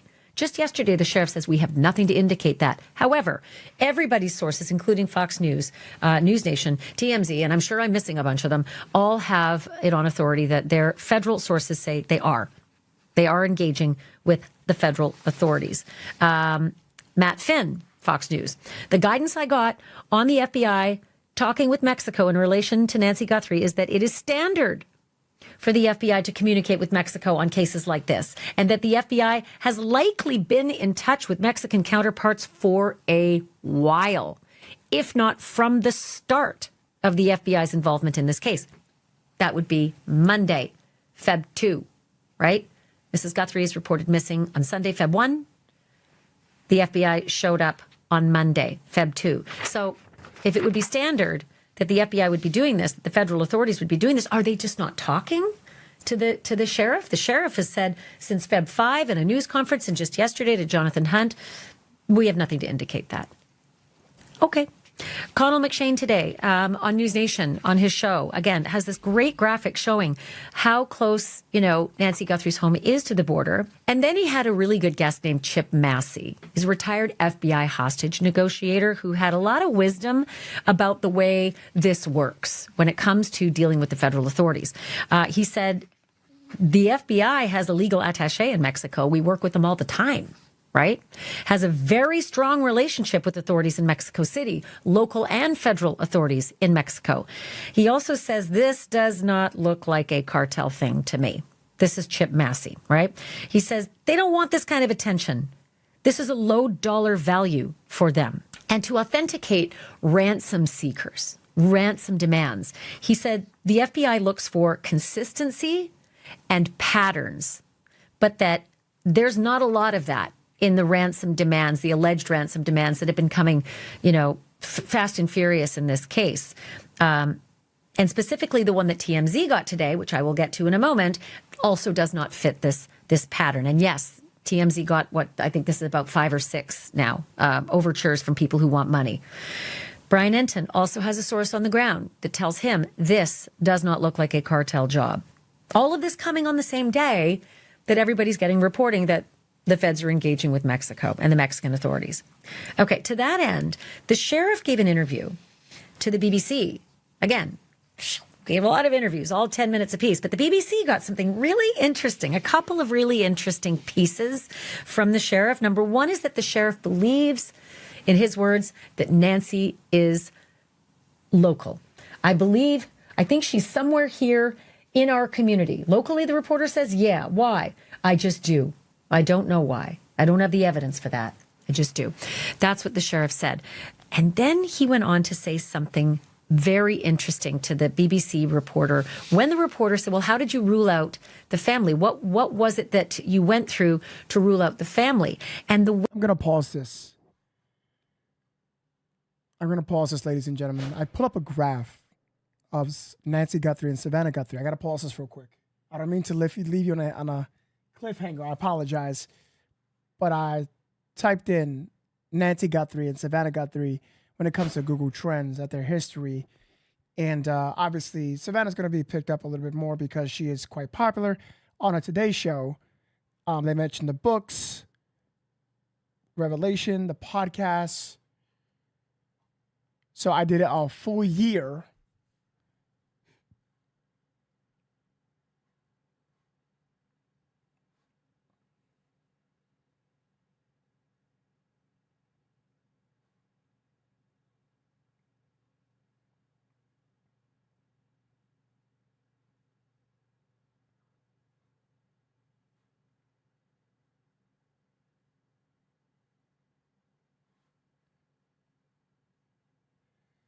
Nancy Guthrie had the most popular uptick here around August and September.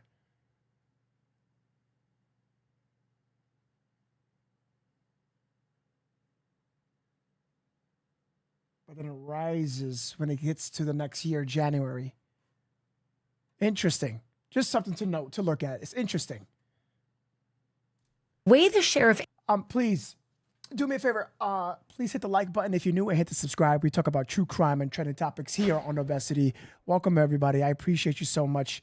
Just check if you hit the like button and see if you definitely share this out. We're talking about, could Nancy Guthrie be in Mexico? Is that a possibility? We're watching Ashley Banfield here talk about some of the stuff that some of the info she received from her fellow reporters, Brian Enton, Finn, et cetera, et cetera. And I'm just trying to get as much information as I can. Answered him was very insightful as to what was going on early on in the investigation. Remember, my reports said that early on, very trusted source said they had zeroed in. That department, the sheriff's department, had zeroed in on the brother-in-law as someone they said could be the prime suspect now, maybe the prime suspect now. Well, the way that the sheriff answered this reporter with the BBC suggests that they may very well have thought that. Listen to how the sheriff answered the question. You basically cleared, as it were, Savannah Guthrie and her siblings from suspicion. What led to that? Was it the fact that you had investigated them and then found them to be innocent, or was it as a result of the sort of pressure that we've seen from the media? All cases have a progression, right? A starting point. And typically in something like this, you're going to start with who or what? The scene and who last saw her. And that was family. But you naturally go through that. There's a delicacy there that you've got to understand that you're dealing with some victims here as well. That's her mom, right? That's their mom. So we really put them through the ringer. We not just interview them, we take their cars, we take their houses, we take their phones, all this stuff, and we're not taking it, they're giving it to us voluntarily. They have been 100% cooperative with us through everything we've asked. They are victims. They are not suspects. And was this a targeted kidnapping? You know, I believe that. But the evidence and the case as it unfolds will prove that or prove something else. But yes, I believe it was. And how long do you think it will take to catch this man You know, or I've men? been doing this for 50 years. I could sit here and tell you, boy, we'll never solve this case. And then the next day we solve it. Here's one that I go, man, I wish we could solve it in the next 10 minutes. It may be the next 10 days, the next 10 months, or worse. Where do you think Nancy Guthrie is? I think she's somewhere here in our community. Locally? Yeah. What makes you think that? I just do. I don't know why. I don't have any evidence to prove that, but I just believe that she's somewhere here locally. Look, everybody has the right in an investigation to change their minds and to follow the evidence where it leads, and they should. I have said it since the beginning. I have screamed it since the beginning. That was the reporting early on. It wasn't some theory that I floated. I saw USA Today wrote that the other day, that I floated a theory. No, this is a trusted law enforcement source who said that was the focus. It does beg the question, were they tunnel vision? Were they only looking there? And did that cost us valuable time in this investigation looking elsewhere? Because all of a sudden, you know, a week plus later, this guy shows up on a ring cam that the feds were able to extract from the Google data, right? It is an interesting topic for discussion, and it's a fair topic for discussion because sometimes that can happen. Sometimes you can be so focused, and one of my guests previously said that it's confirmation bias.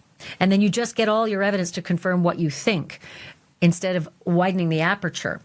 But I am fascinated to say... I see what she's saying right there. That is actually very true. This is why in an investigation, you should never put forth your personal feelings. Think, I feel, what I support. I'm even writing down some information, some of the stuff that I didn't know. But that is very true. You see, you have to understand that you can't go base all entirety on feelings. You need evidence to support that. And that's you want to go down that lane, that direction to see what you come up with. But having these feelings and you suffer from confirmation bias, like you just can't do that.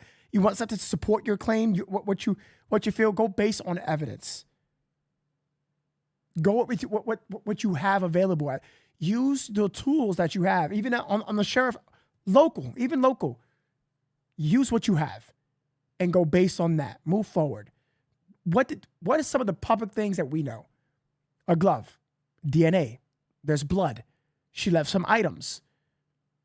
Purse, keys, watch, phone, right? She got a pacemaker. They used everything at their disposal. Nothing so far. Don't mean to be pessimistic, but I'm being very truthful to you at this moment.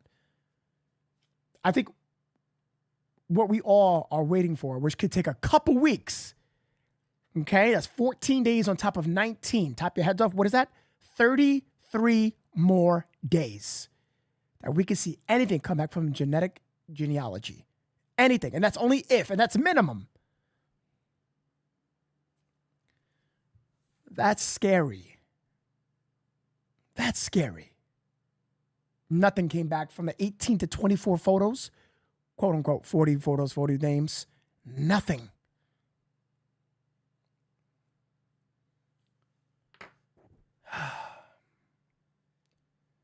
Use what you got to get what you want. Kirk, that very good. Somebody made a statement yesterday. I don't know what it was. It was I don't know what this guy was. He was in my stream.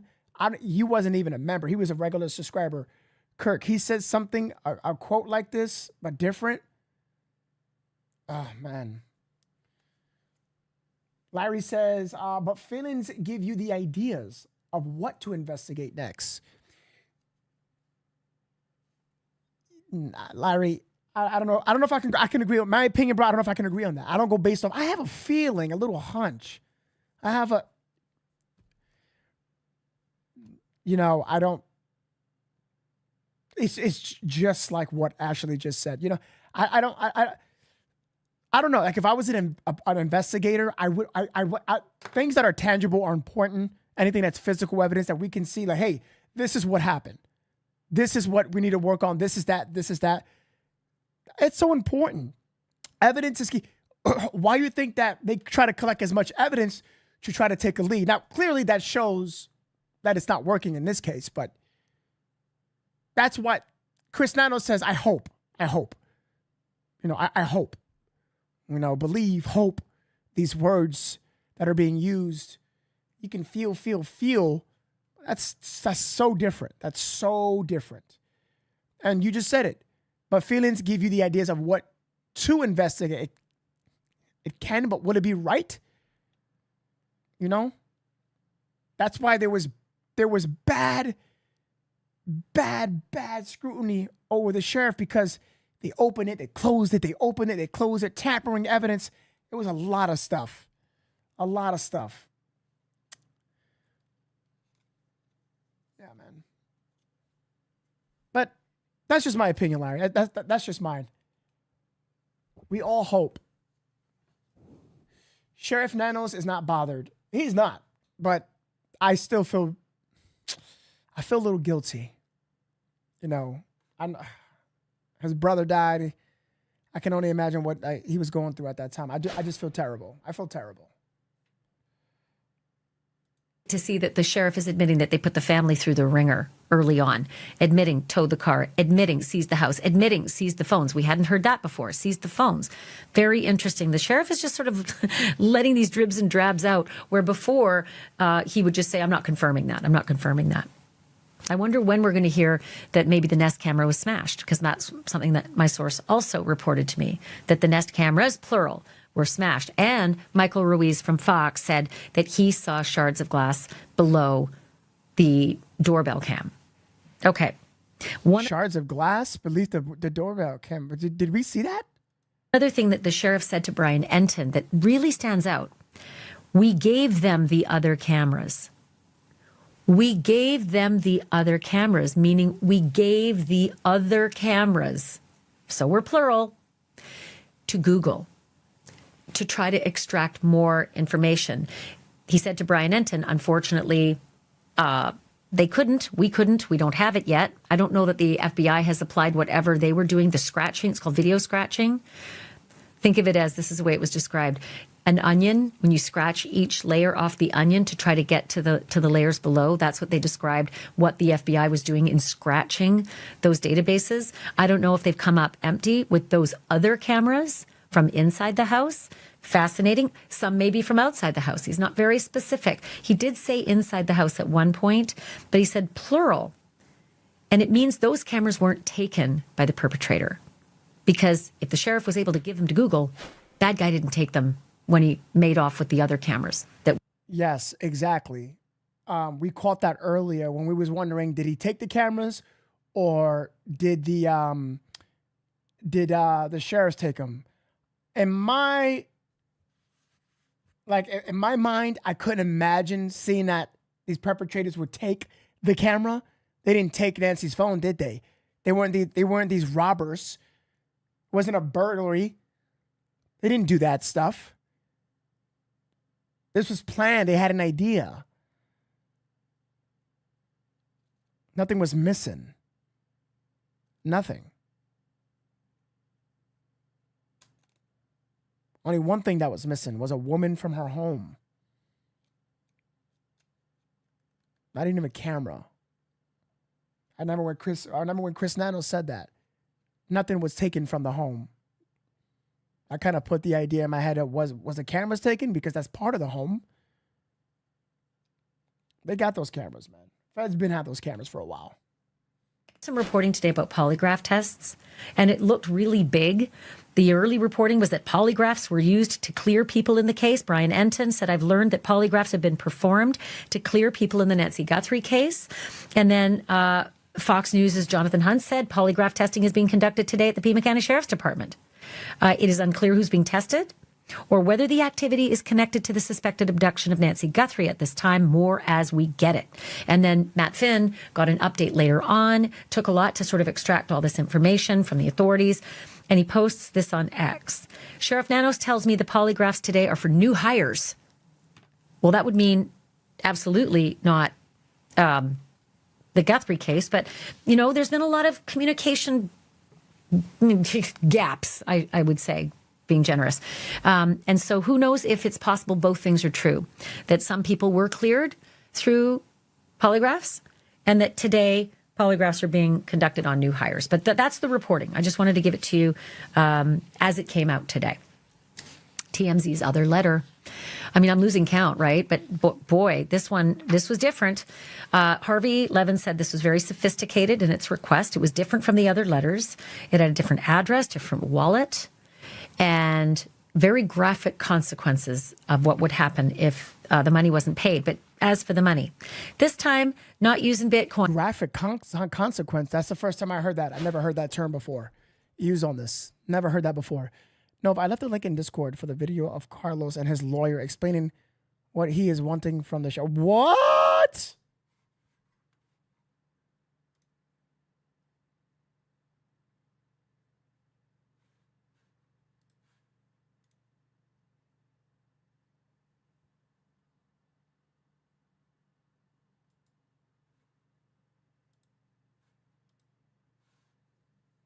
So Carlos, we spoke. No frigging way.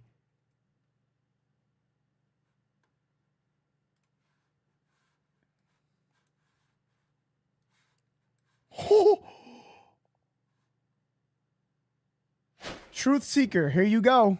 You've been seeking the truth. I could not find anything on this. Is this an exclusive? It is exclusive. That's why. It is exclusive. That's why I couldn't find anything on this. Calm Chaos gets credit for this. Good job. Hold on real quick. Hold on. Okay, I guess it was late last Tuesday night or early Wednesday morning. It's been almost a week now. Yo. Oh my God. This is real. This is actually real. What's the last week been like for you? It's been hectic. Like, I can't even go out. I can't dash for my wife because people taking pictures of us or following us. Like yesterday, we went out dashing, we got home, and there was this red truck following us. This morning was there too, so it's been kind of scary for me and for my wife, my kids, and everybody. Damn, Carlos, dude. Oh my gosh, this is real. And yo, people were literally talking so much shit on him, dude. Digital receipts exist. Again, this was something that before that point. Sue, brother. Carlos, sue.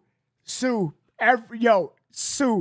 Sue. Kind of just a normal Tuesday? Is that what it was like? Yeah, it was a normal Tuesday. It was my day off. I was working with my wife and everything, and all of a sudden, well, it happened. Like, they were following me, and I pulled them over to see what was going on. And after that, it's been crazy, like, nonstop. We're all scared. I can't stop thinking, like, what's gonna happen to me. What's gonna happen? Like, my brother-in-law, we didn't even have nothing to do with it, and they still arrested him and everything. They put him into SWAT car. I didn't know that. They put him into SWAT car. They even detained my wife and my kids. It was scary. When did you realize? Obviously, they released you late at night. You know, we talked to you very briefly, and you got to go home and see. It's kind of a circus out there. It looked like. Yeah. What's going through your head when you pulled up back home? Like, what are they doing at the house? Like, they already searched it. I know they had to go, like, find evidence supposedly against me, but I don't know. It was crazy. It was still a lot of police there, a lot of activity. They didn't even let us go into the house. Like 20 minutes later, once they released me, they still had the street blocked off.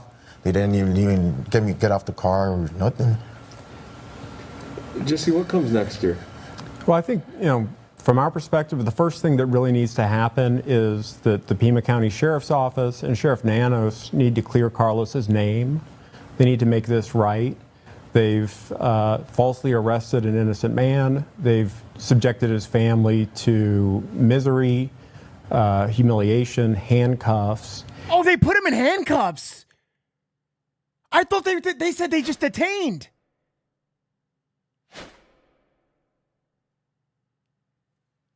And there's no evidence. Yo, I didn't know that.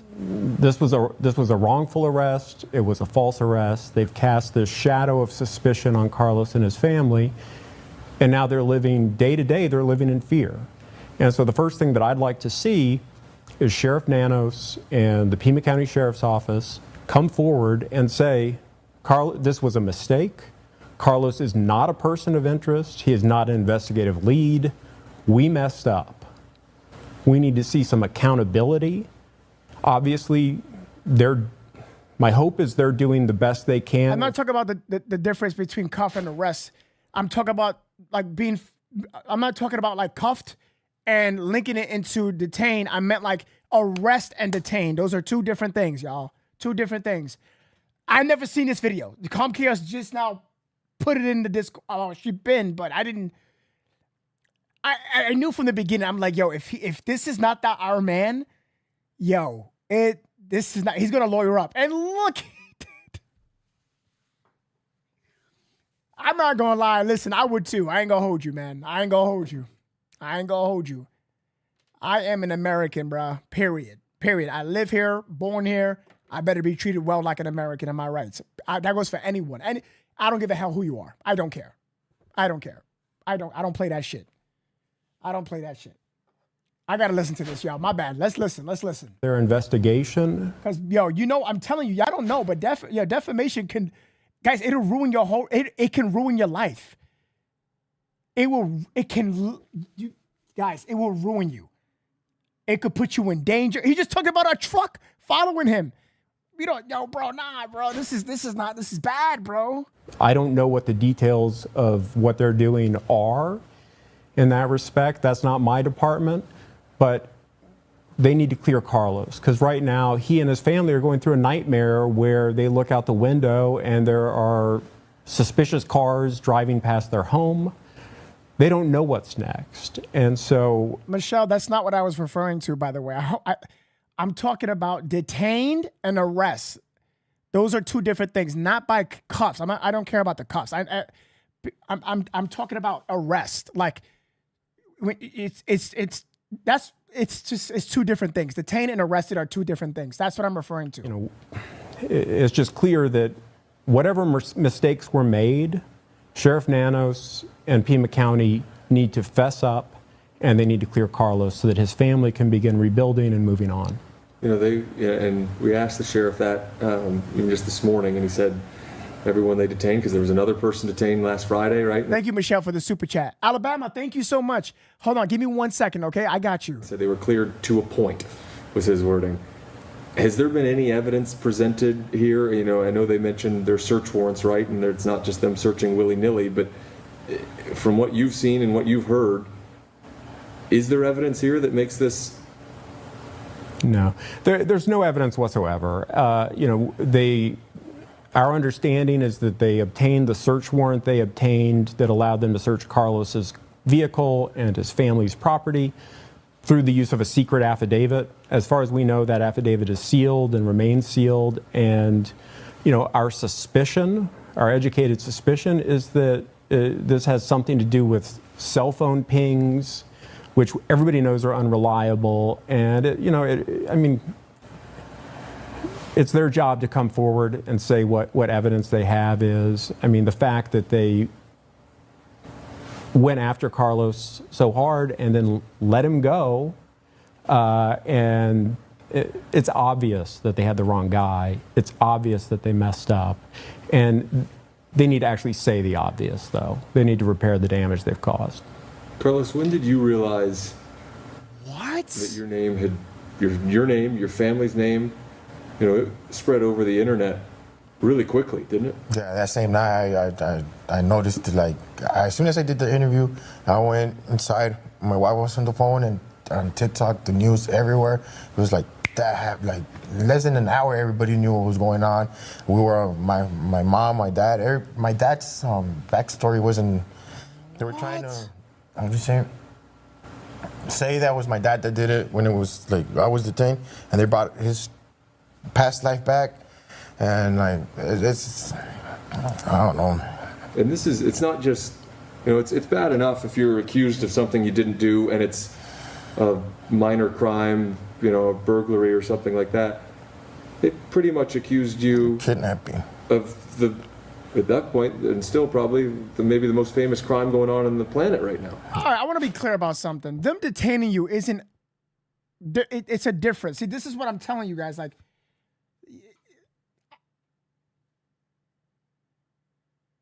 they're not, detaining isn't really saying you did something. I'm not trying to go against Carlos, but I got to keep it real here. You understand what that's just questioning you.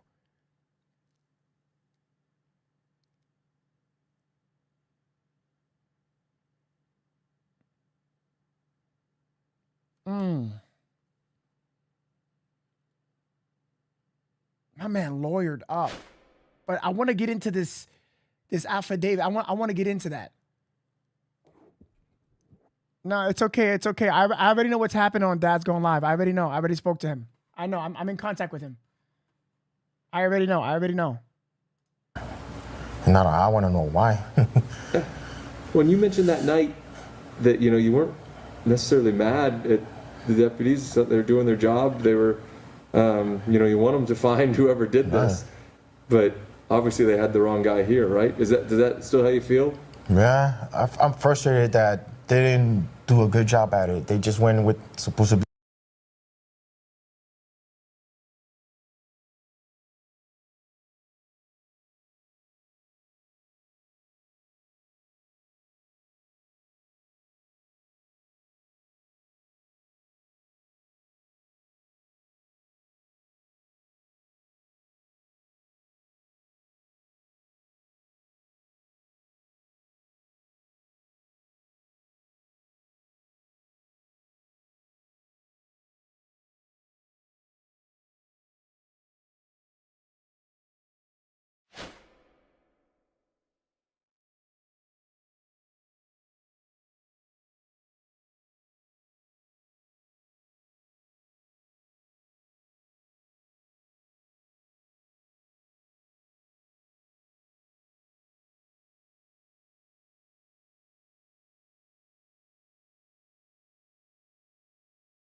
Okay, guys, hold on real quick. We may have something's going on. Everyone lock in.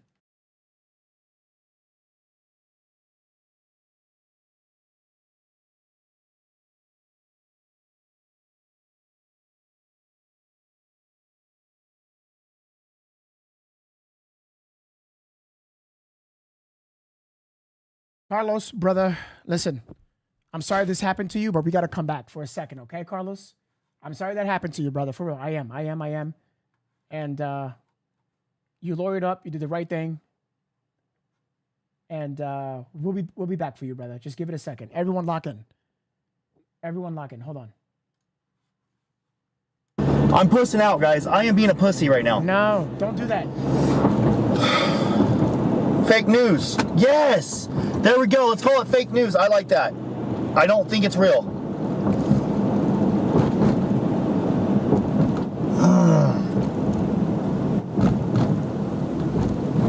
All right, we'll go. Dude, this is so creepy.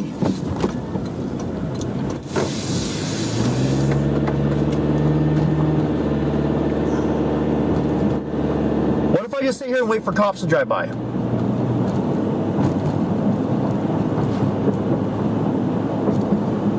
Fuck it, we're going in. And wait for cops to drive by. I'm scared. Hell yeah, I'm scared. It's dark in there.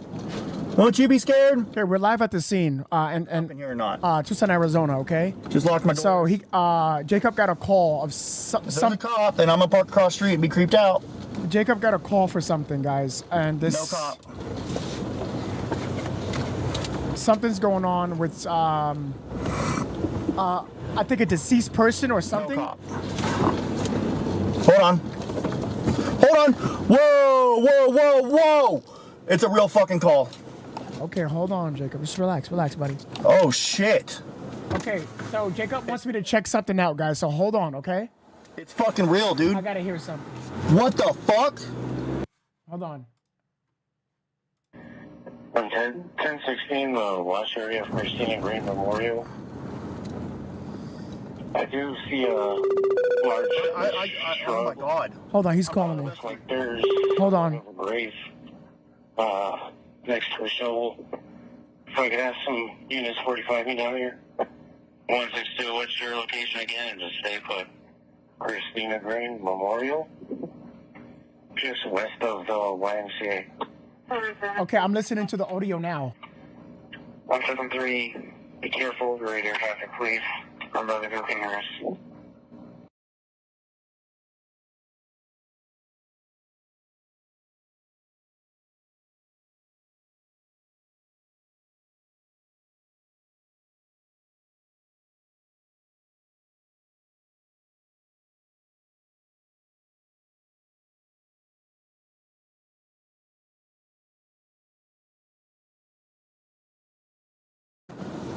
But yeah, they're watching radio.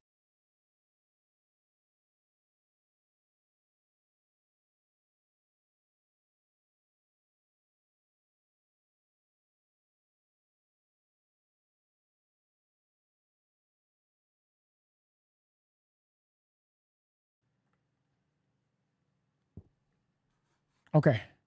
All right. Oh, what the fuck? They just took off. You don't just sit there.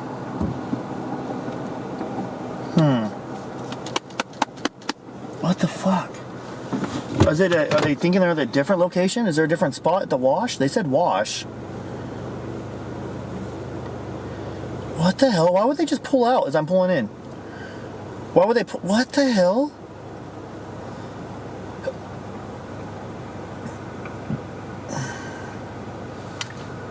Oh, here they come. They're pulling up on me now. Oh, here they go. They're pulling up. They're pulling up on me right now.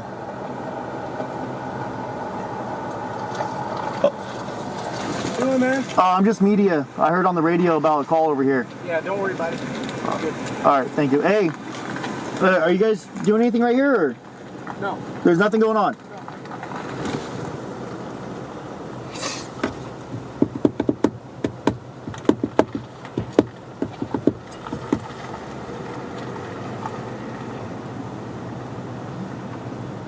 What? What? What? Hold on, Jacob. Let me. Nothing.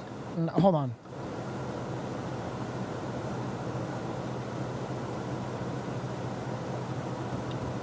Is this like what?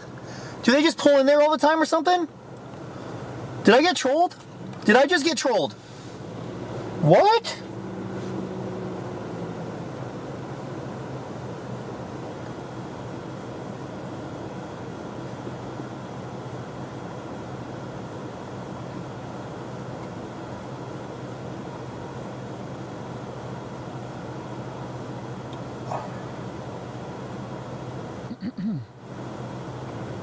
What the fuck?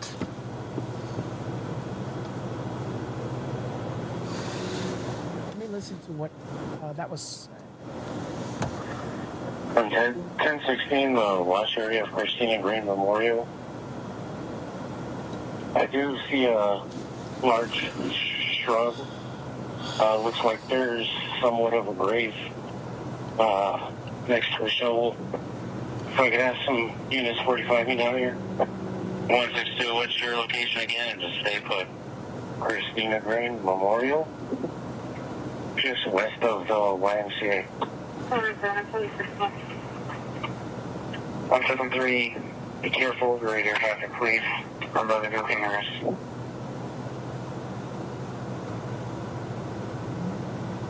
Hold on. Novesity it said he listened to the scanner too. 1016, the wash area of Christina Green Memorial.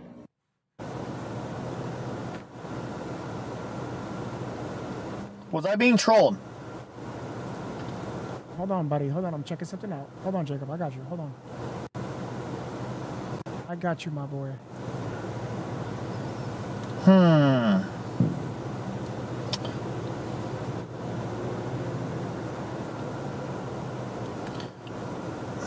Guys.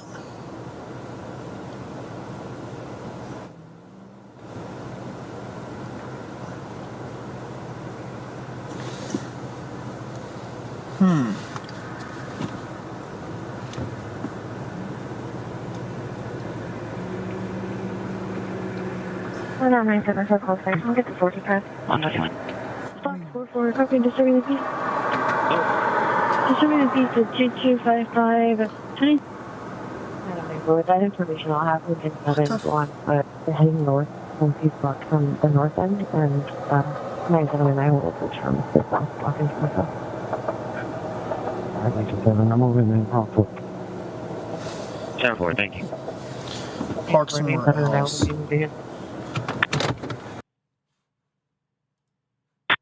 Dispatch CC871, transporting 1 normal to St. Joe's. 10-3, were you guys moving in?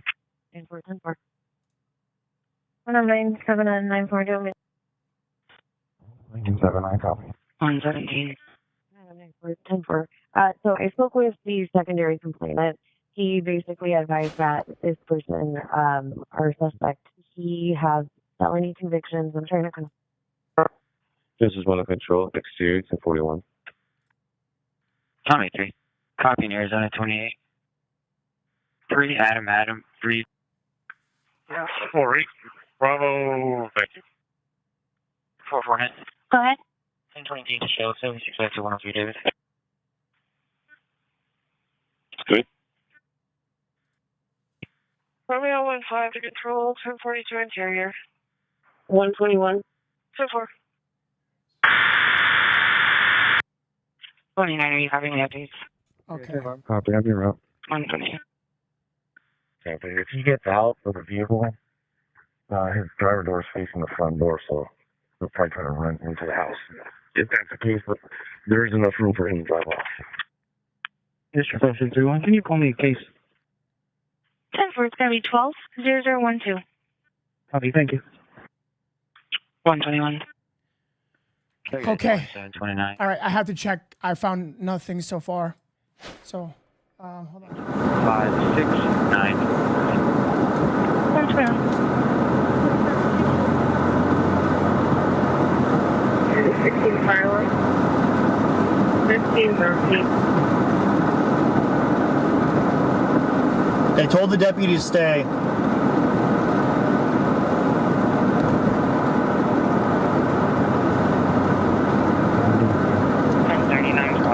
Yes, but I don't want to sit right there in the open. I'm going around the block and I'm going to come back, okay? We're going around the block and I'm going to come back. 128. I'm not making any phone calls. I can't.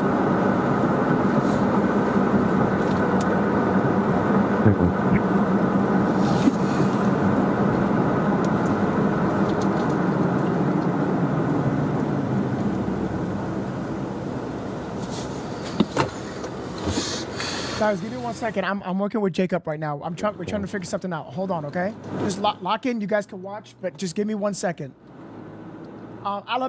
First of all, for Alabama Ash, I just want to say thank you. She says, for the insane amount of work you put in for us, you didn't have to build a channel. You built a family. We feel the love and the energy.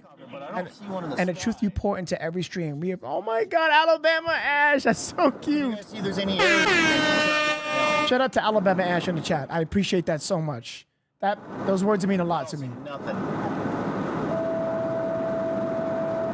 Aromatic 855. Outbound pain. Hold on. East B Terranol. There's another cop right there. 120. 556 220. There's like 3 cops right here. 129. 191, 160, code 4. Go far. 129. Shout out to Alabama Ash in the chat. Holy sh... Hold on. 770. 770. Can you remove my miscellaneous officer off the screen that has grades? 10-4. 764, 120. Go far. 129. 1068 420. 1068 negative response 129. She's not saying anything. I don't think so. Hold on. And I get it. I understand what you're saying, but I've also had people try to troll me with the exact same thing you're doing right now. And I'm not saying you're a liar. I'm saying that other people have been liars in the past. So when I hear something like this, I have to always investigate it. I can't just take a viewer's word. Another cop right there. Look, one more cop. Another cop. Is this another one? No, that's just a truck.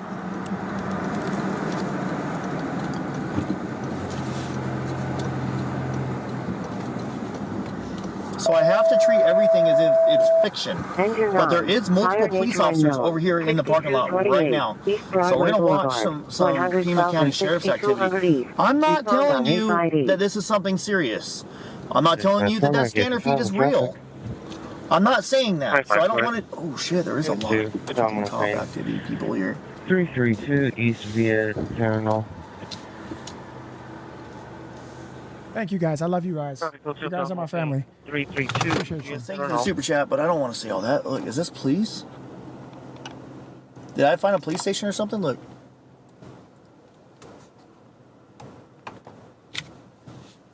Oh, shoot.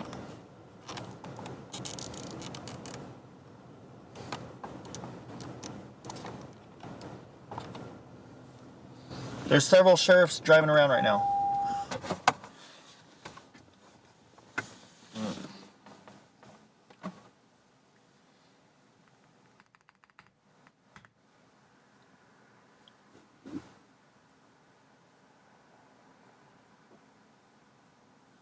Paramedic 855 abdominal pain 332 332 East via Terminal. Engine 155 is on the scene requesting transport for a 74-year-old female, abdominal and back pain, dizziness, history of hernia in her abdomen, 0131.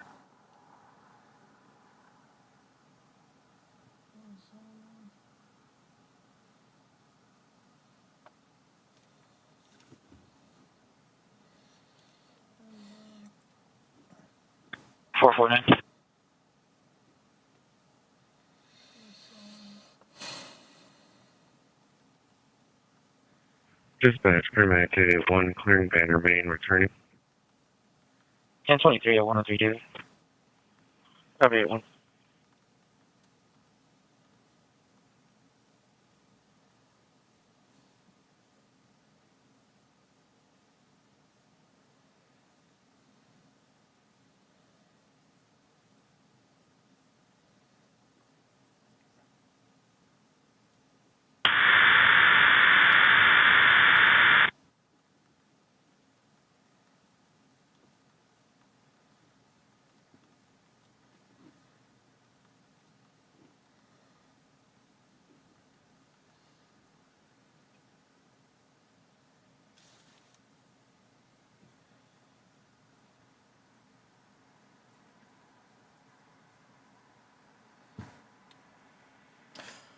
Scanner is on.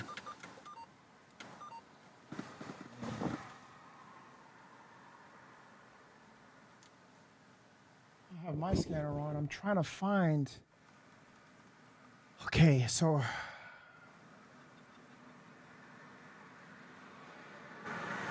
Sorry, guys. I'm not giving you guys the attention right now. I apologize. I'm just trying to help out Jacob right now. So this is a real scene. Give me a second. This is real scanner audio. Okay? I just had one of my moderators go back and replay the audio on Tucson 857, and she also heard it too. So this is off scanner audio. Listen. This is real scanner audio. Watch area of Christina Green Memorial. I do see a large shrub. Looks like there's some Fire engine 4. Engine 4, Fire engine 4. If I could have some units 45 me down here. 162, what's your location again? And just Fire engine 4. Fire is under control. Memorial. Check fire under control. 0134. YMCA. Okay. 2 more sheriffs are pulling up. One's turning. They're both turning.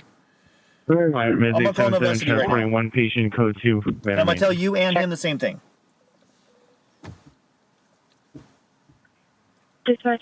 Okay, so I did verify the audio. You there? Okay, I'm trying to put you on speaker. It's not letting me. Okay. Anyways, guys, I'm talking to Novesity. You guys can hear me, but I guess my speaker's not working. So I verified the scanner audio. The scanner audio is real. It's also on 857 Tucson's live stream feed because that guy live streams the scanner audio. However, the cops that are here, it looks like a lot of cops showed up to check it out, and they're all staged around the corner. And typically when I see this at other scenes in California, it usually means that they looked at it, turned out to be nothing. Now they're just hanging out having a powwow. So the scanner audio was real, but I don't know if the scene was real. I'm starting to think the scene wasn't real. I think it was someone overreacting to a shovel in the dirt. Yeah, so that's exactly what I was going to say, because he mentioned the brush area. Yes. That's what I was. That's exactly what I was trying to say. Yeah, so I don't think that the scene is real. The scanner audio is real. The scene I don't think is real. And that's good. I don't want the scene to be real, especially with the situation that's in. However, I'm going to hang out here just for a little bit, just to make sure, because as soon as I pulled into that turnoff that they were talking about, as soon as I pulled in and did a U-turn, 2 cops rolled up on me and lit me up with spotlights. And then so I parked across the street, and they drove across the street and rolled up on me. Yeah, but keep in mind that the authorities, the officers they're not inclined to tell you the truth or anything. Exactly. So even if they say, hey, there's nothing, bye, and they just brush it off. Listen, at the end of the day, it's your First Amendment. You don't tell them, because they can get you for breaching. They can get I just say thank you. I just said thank you. Yeah, just say thank you, follow along, and then keep your distance. But whatever they stage at, you have the right to do whatever as you please. But I just find it really weird. I checked it out, and there's nothing in the skies. I found nothing on me. I do have open. I heard the audio that was played back, and I also have the Tucson 857 Tucson. I heard exactly what you heard. But again, what I'm thinking is that there was the call was real. It was, but there was nothing of it. They went to go check it out, and there was just. The only thing that's weird is I keep on seeing sheriff's cars fly back and forth. Like they are just they're still heavy. Usually they just in other cities and stuff I've seen when this happens for a fake call, because that's what I call them, fake calls. For fake calls, they usually just have the powwow and then they all go their separate ways. They don't pace back and forth down the road. So the fact that they're pacing the road makes me want to stay here just for a little bit longer. Yeah, just to verify. Just to verify. Around that specific area, if something comes in the scanner, you're already there. Absolutely. But also pay attention for who comes in and what vehicle goes out. Yeah. All right.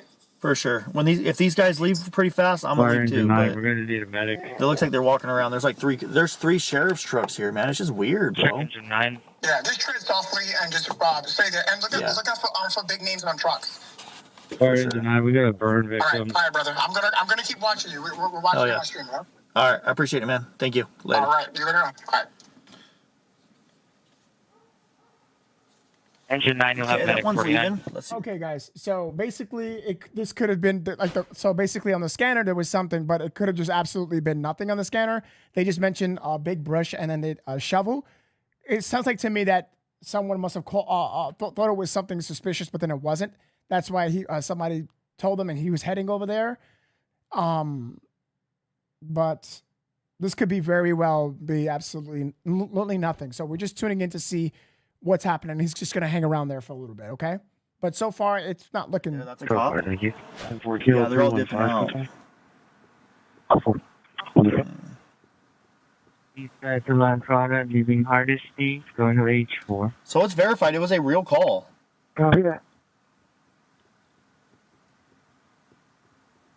No, Puffin had a real call. Puffin had a real call. Hold on. Let me listen to that one more time.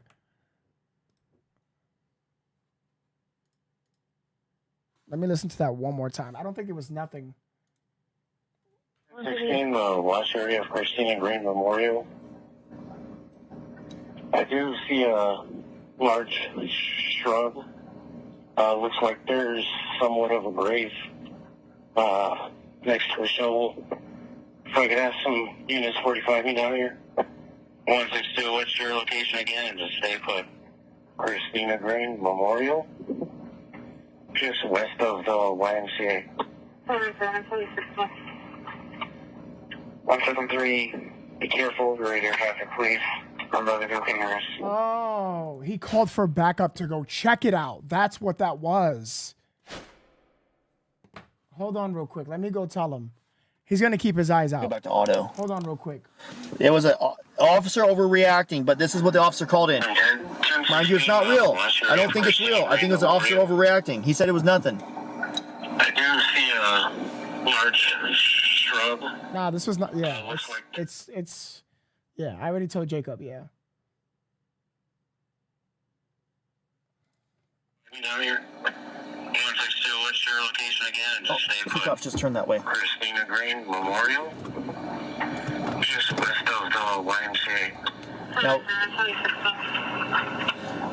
173, be careful, radio traffic, please. I'm about to go cameras. be careful of your radio traffic, please. And then I show up about 12 minutes after that call came in. No, probably about 15 minutes after the call came in.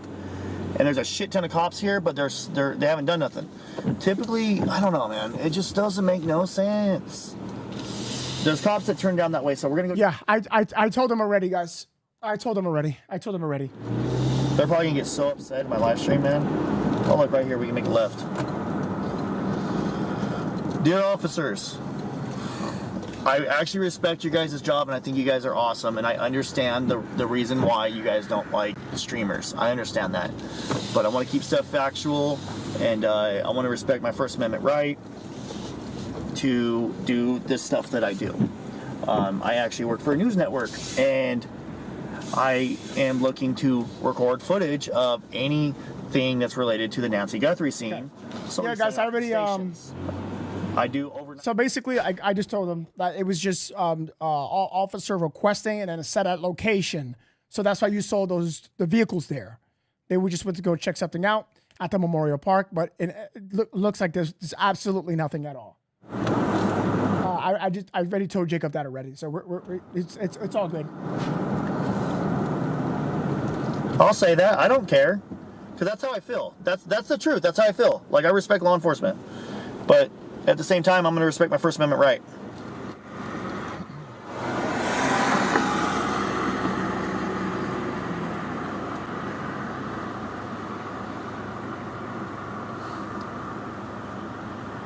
Step out of the car, let me remind you. I don't know what that means, bro. Y'all need to simmer down. No, I respect law enforcement, but I'm also going to abide by my First Amendment rights.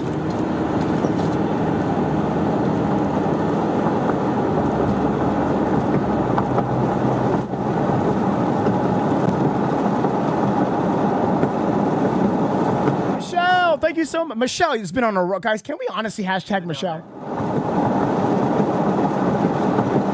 Michelle, thank you so much. I appreciate you. It's going to be a long ride. I just found it weird that What's the Sheriff's Department and Border Patrol and on the fly along with the Border Patrol and Mercy. It's awesome. Says Michelle.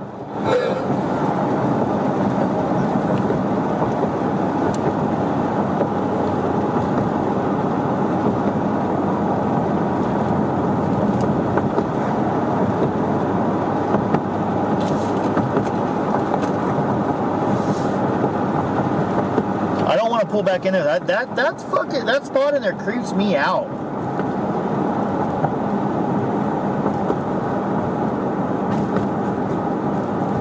Okay, we're gonna drive around the. If you have it, guys, please hit the like button, hit subscribe.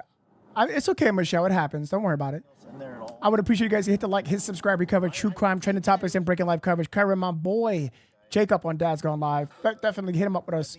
With a like and a follow. He's doing great work. I think a cop overreacted, got really, really creeped out and scared. And I showed up. I got really creeped out because they weren't talking about it on the radio no more. And I overreacted thinking cops, you know? So I'm not saying this is real. I'm not saying it's a real call. I'm just saying it's a real situation. I'm just saying it's a real scanner audio feed that makes us get creeped out. Makes us, by us, I mean me. Yes.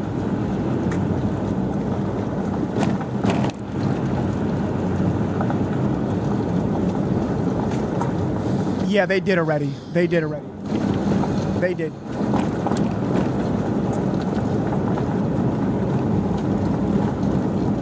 I got the scanner off right now.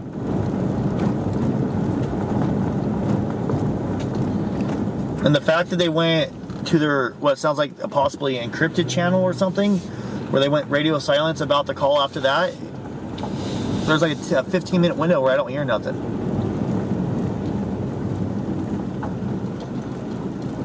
I don't want to pull in there because I'm kind of creeped out, I ain't gonna lie. Vami says, I gotta pee, but my phone is charging.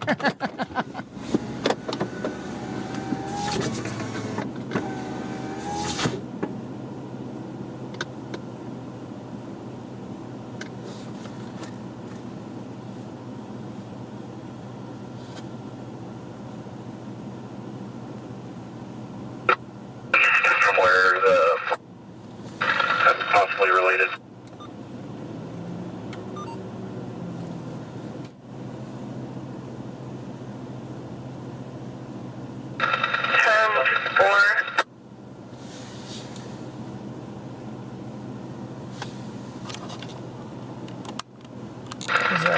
District 6 units broadcasting information possibly related to the...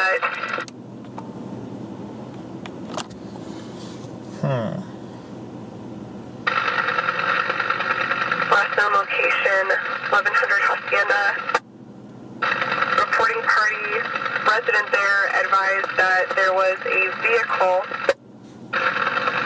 gray Chevy pickup, 2017, Arizona William 4 Adam 700.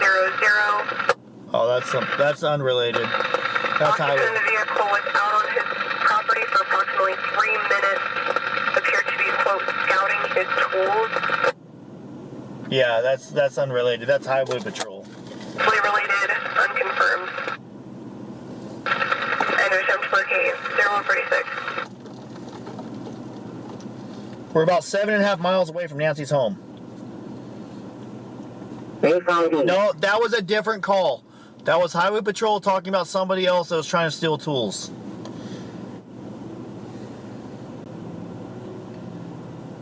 Well, I'm just creeped out. Yes, this is Christina. Look, guys.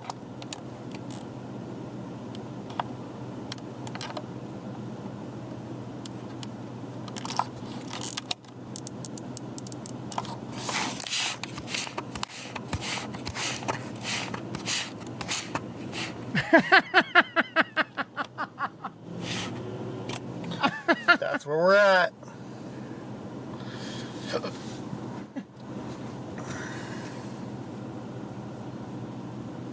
Sorry, I'm not trying to yell. I just creeped out. You guys want to hear the call again? I'm in my truck all by myself. There's nobody around me.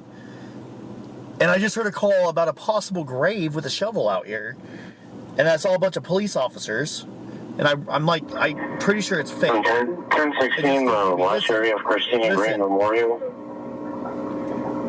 I do see a large shrub. Looks like there's somewhat of a grave next to a shovel. If I could have some units 45 me down here. 162, what's your location again? And just stay put. Christina Green Memorial. Just west of the YMCA. 173, be careful of radio traffic, please. Or radio cameras.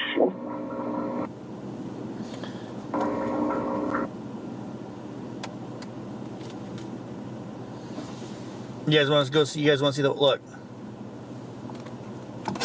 They said wash. That's the Memorial Park. That's the wash. So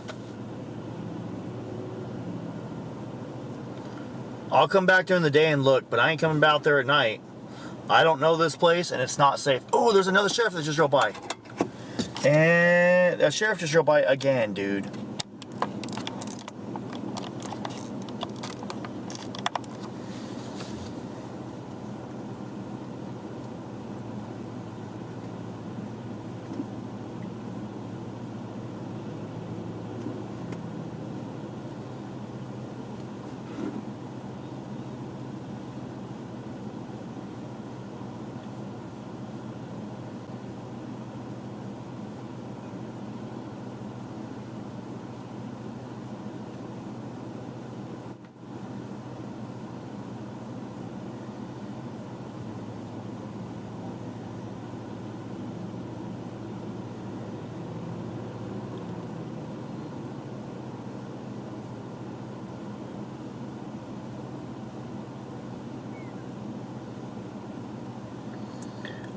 I don't want. I'm not going. Nope. I'm good. If I leave here, I'm going back to Christina's or Nancy's house. I'm sitting at the YMCA. I'm at YMCA looking west.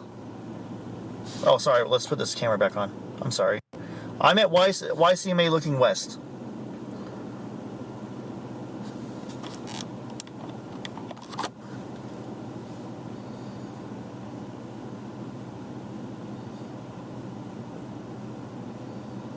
Sorry, I just fixed it. Thank you, thank you.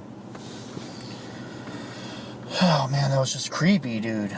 I even got my mom's text me. Don't stop being creeped out. Like no, I'm like creeped out. The crazy stuff I chase in Bakersfield is not like this. This is creepy. Is it possible they're waiting on feds? You know what I really think? I'm gonna be honest. I mean that's possible. It's possible they're just gonna try not to have anyone near there until morning so they don't get media presence.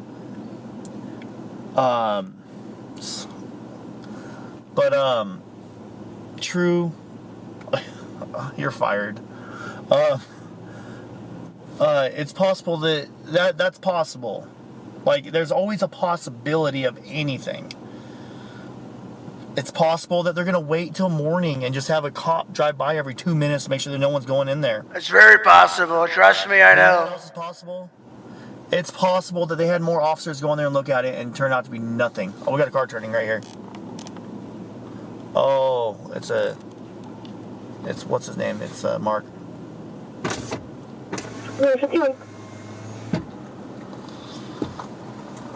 Did you hear the call? Yeah, everybody's blowing up my phone. What happened? You didn't hear the call? I don't know, scan. I'm gonna play it for you. I heard bits and pieces on my live stream, but this is the actual scanner feed. Listen. 1016, watch area of Christina Green Memorial. I do see a large shrub. Looks like there's somewhat of a grave next to a shovel. If I could have some units 45 me down here. 162, what's your location again? And just stay put. Christina Green Memorial. Just west of the YMCA. That's Christina Green. 173. Now listen. Be careful, radio traffic, please. Our brother who can hear us. So, you know what I think it is? I'm going to tell you what I think it is. Okay? I think it's a real shovel with some disturbed dirt. And I think a cop really did call that in. That's real radio traffic. Yeah. But what I think actually happened was when all the cops arrived really fast, they checked it out and turned out to be nothing. Oh. However, when I pulled up, cops were driving by. I drove in there, didn't see nothing. I turned around and pulled out. Right here? Yeah. Okay. And two cops pulled in and lit me up with the spotlight. Oh, they hit you up? And then I parked right there by the stop sign. Yeah. And those cops pulled out, turned around, and pulled up on me and lit me up, and asked me what I was doing, if I'm okay. I said, yeah, I'm just with the media. Yeah. I was like, is everything okay? I heard the radio. Yeah. Or I said something, and he said, don't worry about it. And then it's nothing. He drove off. Where's the shovel? Don't know. I'm you want to know the truth? Yeah. I'm creeped the hell out. That's why I'm way back here. In the light. No problem. 4250 East 29th Street. That's something in Tucson. Damn. So then he was saying like if you were okay, and then he said don't worry about it. He said don't worry about it. It's nothing. It's nothing. And then I drove back over there, and there was about 4 or 5 cop cars that were staged together in a parking lot. It's at that next stoplight over there. Yeah. And I parked across the street, zoomed in on them with the camera, and after about 5 minutes I zoomed in on them, they all just got in their cars and left. But then they keep on circulating the area. So I really, really, really my gut says it's nothing. But then again, I thought that things were nothing in the past, and I've left, and it was something. So I'm only here just to verify that it is nothing. And I want it to be nothing. I'm praying to God it's nothing. Like any helicopters? No, I thought I heard one earlier, but I don't see nothing, and anything that would indicate a helicopter. You might have another car pulling up on you. Oh no, never mind. Someone's still in plans for the landscaping? All right, I'll catch you later, Jackie. I appreciate you. All right, we're Oh, wow. I love your name. That's a very unique name. You want to go over there and check it out? You want a flashlight? Take one without my fingerprints. Suspect. They're going to pull you over. I better get this flashlight back. Let's see, where's my other one? Dude. So to turn on, you gotta turn this like that, and then you can turn it on. Otherwise, it won't turn on. And then that forward is spot, that back is flood. All right, cool. Battery's like halfway, and then once you turn it on, look, you can turn it on, and then you can rotate it more to make it brighter, or rotate it, make it darker. See what I'm saying? Hell yeah. So if you want to go, just don't go for more than 5 minutes. I ain't going back in there. I'm cool. I won't. Who's there? Nobody. But if let's say they're not going in right now because they don't want a media presence and they want to wait. If I walk in there and it actually is something, they're gonna say I disturbed a crime scene. I'm not going. They would have had somebody staged there. I do get that. I don't want to go. I'm not cool. I'm not comfortable with it. You can. I'm not gonna stop you. And I got a flashlight you can borrow. Let me think about it. I'm gonna be honest. Like it's just creepy. You freaked out? Yeah. I'm freaked out. You can go. I'm freaked out. I ain't got my dog. Should I send the drone guys? Yes. Jacob says yes. Tie the flashlight to the drone. 116, clear my code 6. Jacob heard yes and he jumped. Nope. I'm not going in there. He can.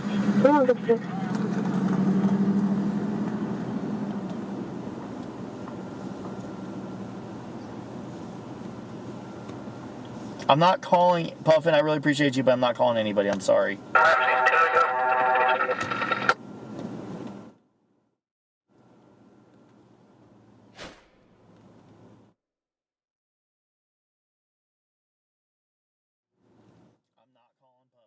Jacob, sorry, I was muted. Jacob makes a good point, though.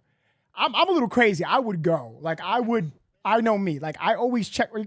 Who remembers back on my old Nove Cross stream 2 years ago that we heard noise in the giant church and we hopped the fence and went to the graveyard? We respect the souls, but it was a Nove Cross stream. We do dumb stuff. Who remembers that? It was like a year and a half, 2 years ago. Remember when me and my boy Angel hopped the fence and went to the graveyard because we heard something? And then we went towards the church and then we ran because it was like something. Yeah, I'm crazy, bro. I'm crazy, bro. I'm crazy.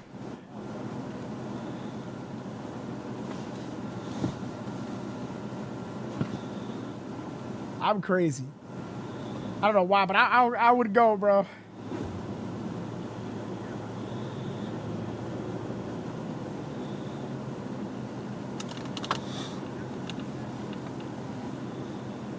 Oh, Bernie, you remember that?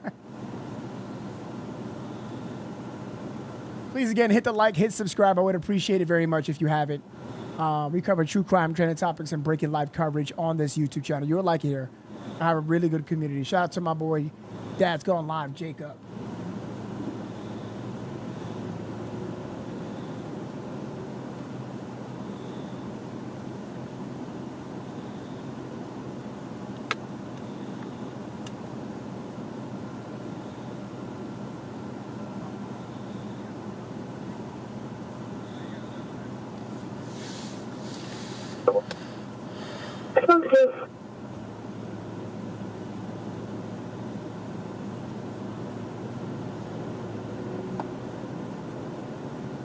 I don't think it's anything, guys. I'm just going to tell you right now, I don't think it's real. 2425 West Ida Road, 200 North, within 6 meters. Within city.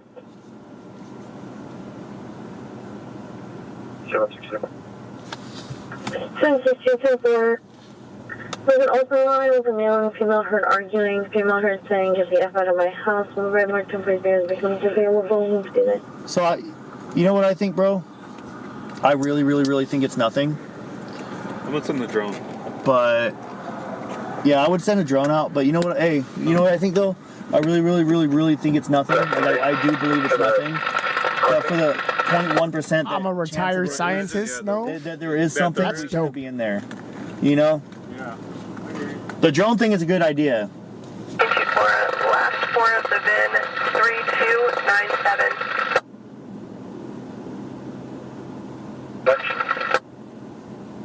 There's 200.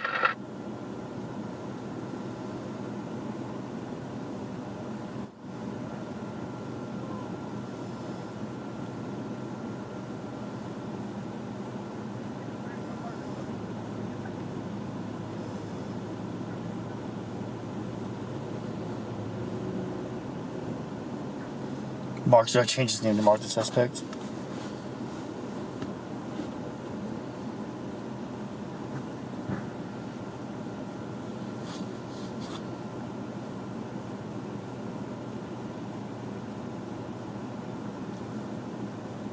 Yeah, I'm not going in there. So I'm not going to go in there for two reasons. First off, let's say the cops are really trying to not let anybody realize that something's going on, they don't want to stage, they're just watching from afar. I'm going to tell you right now, it's not a good idea to walk into something that may potentially be a crime scene. Yeah, there's nothing there. There's nothing there, guys. I checked everything on my end. I told them. There's nothing there. All right, guys. I'm going to head out. All right? But you guys, I'm going to call it. It's 4 a.m. I got to get some sleep. Hopefully we'll get some news for tomorrow. But we're going to be covering more things other than Nancy Guthrie. See, on this channel, that's what I do. We cover it all, whether it's missing persons cases, true crime, trending topics, and breaking live coverage. I wanted to actually cover what that massive explosion that happened at that church a few hours ago. I didn't get to cover that. So tomorrow we're going to be venturing off to different cases and covering different stuff. Now, I'm not giving up on Nancy. Of course not. I'm not giving up on Nancy, Savannah's mother, Cameron, Annie's mother. Not doing that. But I will be, doing what I can to venture out more to different things and cases that's happening. All right? Stay with us. I'm so tired, CMP. I love you, but I'm tired. I got to get up early. One of the most peaceful places that I used to sit by myself is a graveyard on the res. If you have Jesus in your heart, there's nothing to be afraid of. Michelle, you are so sweet. I love you. She's so cute. She's like, I got Jesus with me, so I'm good to go. Guys, please go to Dad's Going Live and just, I'm not trying to beg you to stay or whatever, but please hit the like button. Subscribe if you can. Tell them that I sent you. Tell them I said hi. Can you just do me that? Can you tell Jacob that I said hi? Go to his stream, say hi, and then you guys could do. I am going to, well, you know me, guys. When I get off, I don't really get off. I just like to, probably snack a little bit, and watch a little YouTube and then fall asleep. That's what I'm going to do, Good night. Oh, Florida girl. Good to see you. Good night, Florida girl. Hey, watch out for them skin. Florida girl, you better watch it now. I do flow, Joe. I promise, bro. I do. Now I want tacos. Larry, you are a good dude and you deserve tacos. Go get some tacos, bro. But yeah, come mess with your boy tomorrow. All right? Friday, it's going to be half a stream because I'm focusing on No Cross, my other YouTube channel. I got to prepare for the ghost hunting. I got to prepare for some of the stuff I don't want to say. So a little bit of Novesity, more No Cross. That's what it's going to be looking like moving forward. A good 70-30 is what I'm looking for right now. I got to learn how to manage 2 YouTube channels than just one. All right? Awesome sauce. All right. Yeah. So just have it up. Tell him I said hi. Love the guy. And yeah. All right. Awesome. Dana, I see you, Dana. Yo, just Dana. Yo, you guys are so loyal. I can't, I fucking love you. I fuck with y'all so much. I love y'all. I love y'all. I love you. I love you. I love you. I love you. Caramel apple pie, Dana. Sounds good. And tell them I'll be tagging along. All right, Dana. All right. Watch tomorrow. It's going to be something. Oh, yeah. For sure ski.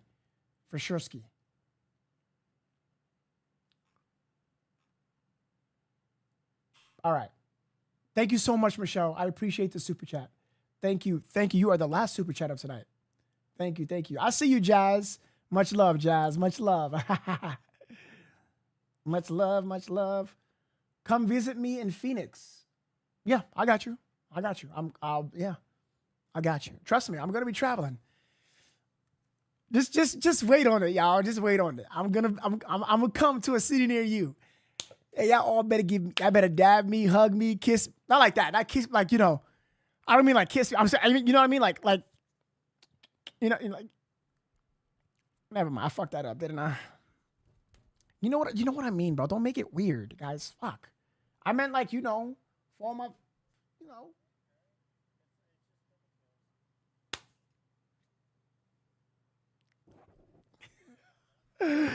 All right, guys. Follow my TikTok, follow my Instagram, and yep. Tell Jacob I said hi, love him, and good night. Like always, please do good, die great, and I'll see you on the next one.